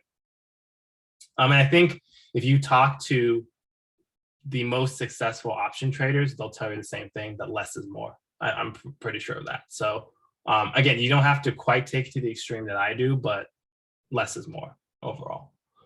An example, what is this? I had to read this for a second.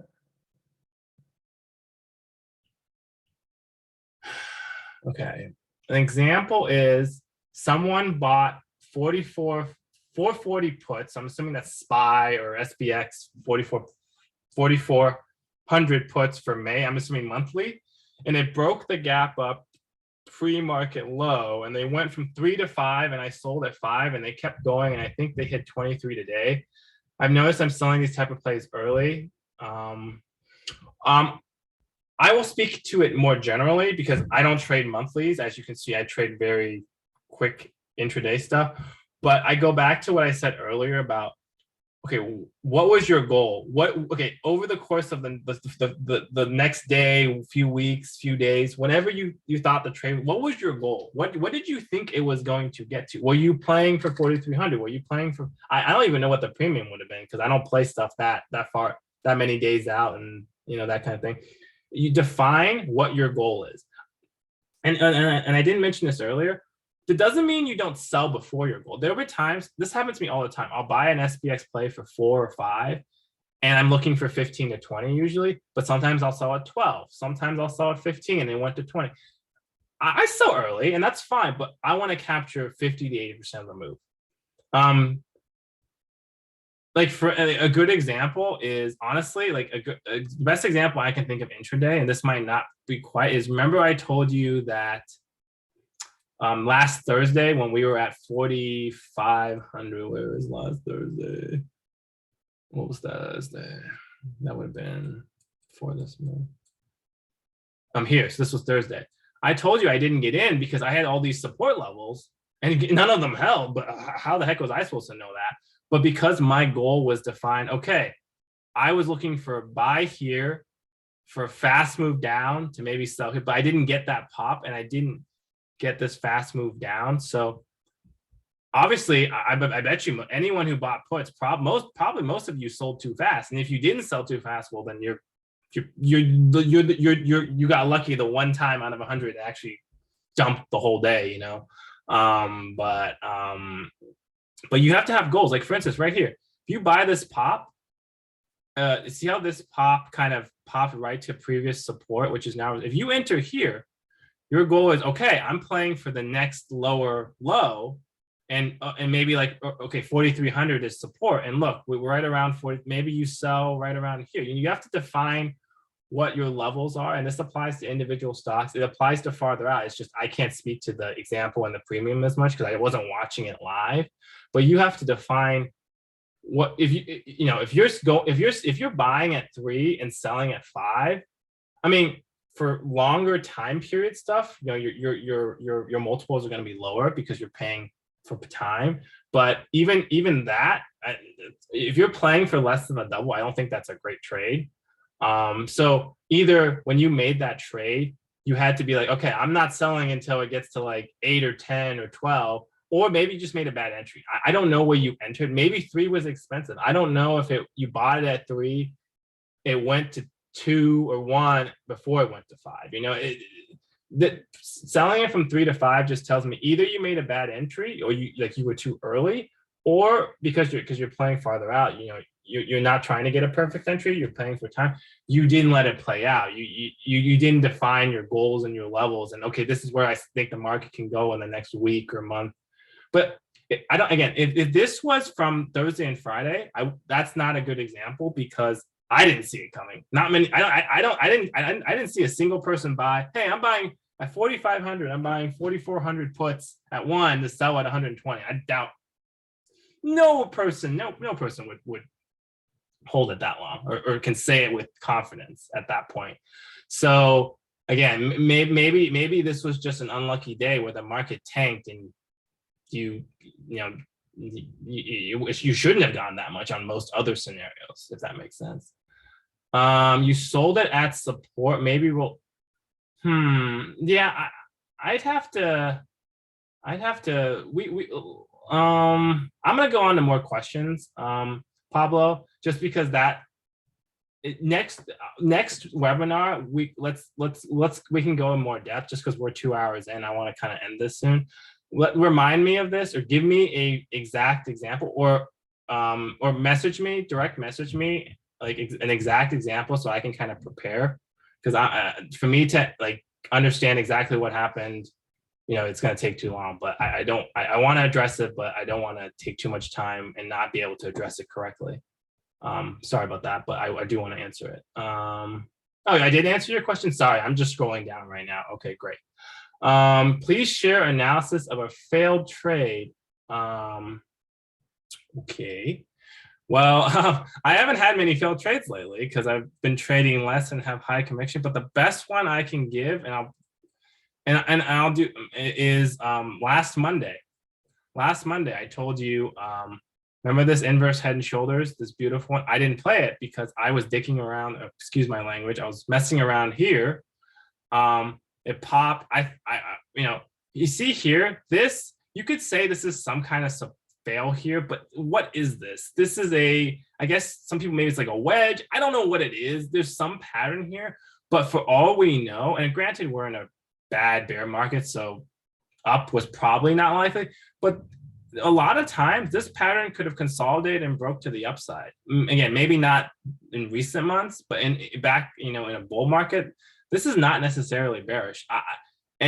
And maybe some people will disagree, but just in my personal experience, this pattern right here does not have a high degree, in my opinion, of a direction in terms of where to enter. Like in the examples I gave, like here, this inverse head and shoulders and different things, I've given you like the exact bar here. Okay, you enter here, but then it kind of fakes you out a little bit. Like, okay, maybe this is there's too much choppiness. It's not clean. Another example, someone was saying, this is a great example from yesterday. This is a great example. Let me go here. I just remember now. Someone here, I think we were right about here, and someone posted in the room, an inverse head and shoulders might be forming. I actually disagreed with them to an extent. I told him once we got to here, I told him, I see where you're coming from. We kind of get it, but it's a little more choppy.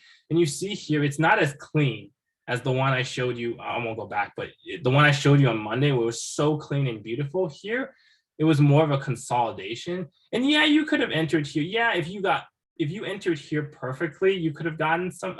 But it's like, there's nothing that defines this bar as an entry. Like if you're watching it in real time, like, yeah, you could maybe draw a horizontal line here, but there's nothing that defines you. And really the entry was here. Yeah, you could have bought, remember I said this was a break, but if you look, this is not a perfect, and you can kind of see the makings of one, but this should have popped, right? But it's not perfect. And I said this, I was like, I see what you're kind of saying, but it's not perfect. So I didn't enter. So, and I entered here, which I explained why, but the entry point was probably closer to here, but this would have been the inverse head and shoulders if you had, been biased towards that. But, oh, actually, yeah, I just reminded this. I forgot something earlier. So yeah, I create my levels overnight in the morning and in the evening. The only time I ever add to levels is the intraday. So this is why sometimes I have SPX open. An important level is the intraday highs and lows. So what that means is if I have my levels, whatever it may be, let's just say, I'm trying to give an example. Intraday highs and lows. I knew I forgot something. I can't give a good example. Anyway, I'll just tell it to you verbally, and hopefully you can understand. If I have my levels, and then in the morning we pop to we pop to a price point that's not a level. Say we pop to 42.30. It's not really a level. And then we drop to 4,200, right? Or we drop lower to 4,150, whatever it may be. If we're rallying and it's not a Vanna type situation, let's say we drop to 4,200, and we're rallying, or say we're at 44.30 and we drop to 4,400 support and we're rallying, that 4,300, that was the initial high of the morning. That could be at 9:30, 9:50, 10, 11 o'clock. That's a resistance point there. And it's a resistance point to sell at. I'm not saying I would buy puts, but if you bought calls at the support, after the drop, and we get to that intraday high, especially in the mornings, it's a good sell point because most of the time we'll either drop from there before going up or chop, and it's a good point to get good money for your good premium for your position. Again, those late day special Vanna scenarios are the exception. Most of the time, I'm selling my calls at resistance. I'm buying calls at support holds. I'm buying puts at resistant fails, not just at resistance, and when it fails, and then I'm selling my puts at support. But yes, they're based on overnight action is important. ES and NQ are primary. I use the SPX itself because again, and I can see things like gap fill levels. So that's important. A lot of times you'll see that I sell my calls or puts in the morning. I'll say I sold because it was the gap fill level, because sometimes that can be support. Like sometimes if we gap up in a sort of a bad market, if we gap up 30, I'll buy puts in the right situation. We'll drop to right around the previous close and then rally, or maybe we'll chop or consolidate, but that's a good point. So those are additional levels besides. Overnight levels are important because you see the entire picture. As you see here, you see the entire picture in overnight. If you just looked at the S&P, you're missing what happened here. You're missing what happened here. You're missing, you're missing what happened here. You're missing, and obviously everything in between. But the SPX levels do intraday high, intraday low, gap fill, previous day high and low sometimes matter. Again, horizontal levels and some stuff like that. But that's what it is. A lot more questions. Wow, I'm falling behind. Do I scale? So I used to not scale. But now I do, especially what you saw with my SPX positions. I think I said yesterday I bought at 2, I sold some at 10, 15, and 17. I think scaling works. I do believe in scaling. It's not how I guess, developed my experience or learned. I learned from some of Sam, Smarter Trading, and he doesn't scale. So I guess maybe learned it from him. I can go both ways. I don't scale because a lot of times because I think I get a good premium and I just want to take my profits. I don't like losing profit. That being said, I think a lot of people scale. You even saw with my SPX trades, my Vanna trades, if I buy 3 layers or if I buy 20 contracts, I'll sell 10 or 5. I think scaling or taking runners, holding runners is good because you say you sell half or 2/3 of the position, you've locked in a bulk of your profit, but if it runs, you know, you get the best of both. You're not saying, oh crap, why did I not sell? It failed. But you're also not saying, oh crap, why did I sell everything? It ran more. So you're kind of balancing taking enough profits to lock in the position, but still holding some. And I can't tell you what that is for you. That could be a lot of people do the selling half at a double, which I don't do that one because to me, people like that because you're guaranteeing no worse than zero loss. You're either making money or if it fails, you're making zero because you sold half at a double, right? I don't like that one personally because that means there's a lot of zero win trades, which I don't like. So I like selling half at a triple. Like you saw, like or selling half at a greater. If you want to scale, I would say maybe selling half at a triple. Or if you want to, do like if you have like 10 contracts and you're selling 2, 2, 2, 2, or 3, 3, 3, whatever. Yeah, you can scale. It's something I've started doing in the last few months more. So it's something I'm adding to my repertoire. But I do believe in scaling. Yeah. Oh yeah. You covered Thursday and Friday. Yeah. If you had SPX puts, if you had, I don't know, 20 of the 4400s at one, if you were the genius that bought them the first like 20 minutes, I mean, I guess there might be some. I'm not knocking you. If you have a good trade, I'm never gonna knock it. If it works, I'm never gonna knock it. I just always caution you, hey, did you get lucky or did you actually know something? But regardless, yes. If you had 20 or 10 of those at once, and yeah, you could have sold 10 at whatever, 4x, and then held 5 for 10x. And then I doubt you would have even held to 130. You probably would have sold the last one at what, 50? I don't know. But yeah, scaling works for sure in that scenario. Pablo, okay, so I just saw your message about, yeah, you should have bought closer to expiration. Yes, this is similar to what I was saying a while ago.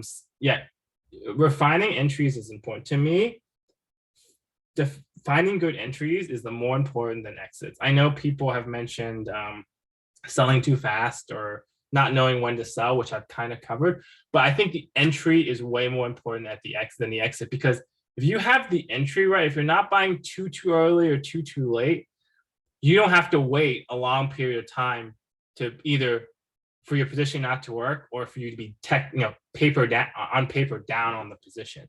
So again, Pablo, I don't know if you were down on the position or what the exact example was. And I understand, if you're not as confident, if you're trying things out, you're not going to have as good of entries as I do. And I totally understand the fear of, I don't want to buy too early, but I don't want to buy too late, So, hey, you took it from 3 to 5. I mean, again, I don't know the specifics, but hey, it was a win. It was almost a double. Go back. You should self-analyze. I can do it for you, obviously, but everyone should do it for themselves. Self-analyze what, I don't want to call it mistakes, but what are the lessons learned? Did you buy too early? Did you, if you had bought an hour or a day later when the support held again or the resistance failed one more time, and maybe it was cheaper. So, that 3 that was 5 actually was a 2 that became a 6. I don't know. But recap what you think you could have done better, in hindsight, and then apply it forward. Whoa, last question. Wow, I haven't even taken any verbal. Next time I'll take some more questions over the mic. We'll see if anyone's raising their hand. But last question, and then I'll either turn it off, shut it down, or I will take verbal questions. Are there any specific times you actively look for? Trades like 3 or 3:30? Yeah, I mean, I kind of gave some here. It's hard to say. I'll go over some windows, and this is more of an art and a science, but 10 o'clock, a lot of people talk about like the range, opening range highs, opening range. I don't really use that as much, but yeah, like 10 o'clock, there's like what happens after the first move, like in the 10:30 area. Do we reverse? Do we consolidate? Do we continue? Then 11:30 Europe close, unless there's like a few weeks a year when the time change makes it 12:30, but 11:30 European close. Is there a reversal or continuation there? And I mentioned earlier 11:45 to kind of 12:50 lunch hour. Almost never do we dump. Sometimes we consolidate and rally, or if it's a down day, we can rally in that time. But I'm not looking for too much to happen, especially at the downside in the middle of the day. And then lately, 12:30 to 1, sometimes we get some bullish reversals or support hold. 12:30, 1, a lot of times between, there was a period or a few months back when between 1 and 2 was when certain patterns happen and then they don't last. Like they'll happen for a few days or a few weeks and then it doesn't happen. I can't explain it, but like there'll be like a few weeks where like 120 to 130 is the rally point. I don't know why. But then the next week it'll be 2 o'clock. But I did define earlier, like, so yeah, basically 10, 10:30, 11:30 Europe close. I'll just say sometime between 12:30 and 2, there's potentially a breakout or a consolidation or a reversal. And then the last few hours, I think I pointed out 2:30 to 2:45, 3 to 3:20. Someone mentioned 3:40. There's some weeks where we have fails at 3:40. I posted, what was it? Was it Friday or was it today? No, it was Friday. Last Friday where we failed at 3 o'clock. The 3 o'clock is a good rally, like 3 to 3:10 is. It's hard to just, because there's no, a lot of these things, there's no formula. I can't just tell you focus on these times. It's more of like you have to see it and kind of not memorize like January 31 thing. I just stared at it way too much. That's the exception. I can't recall specific days like that, like any given day. But like you have to, yeah. But there's just certain things like, okay, it's a down day. We kind of had slow rally in the afternoon into 3 o'clock, and we're hitting a resistance, and then we're starting to fail. Okay, then buy puts. Or in reverse, we had one of my favorite patterns is we rally in the morning and then we consolidate between 11 and 1. Like there was a 2-week period where this happened like twice. I remember I was at the car dealership once.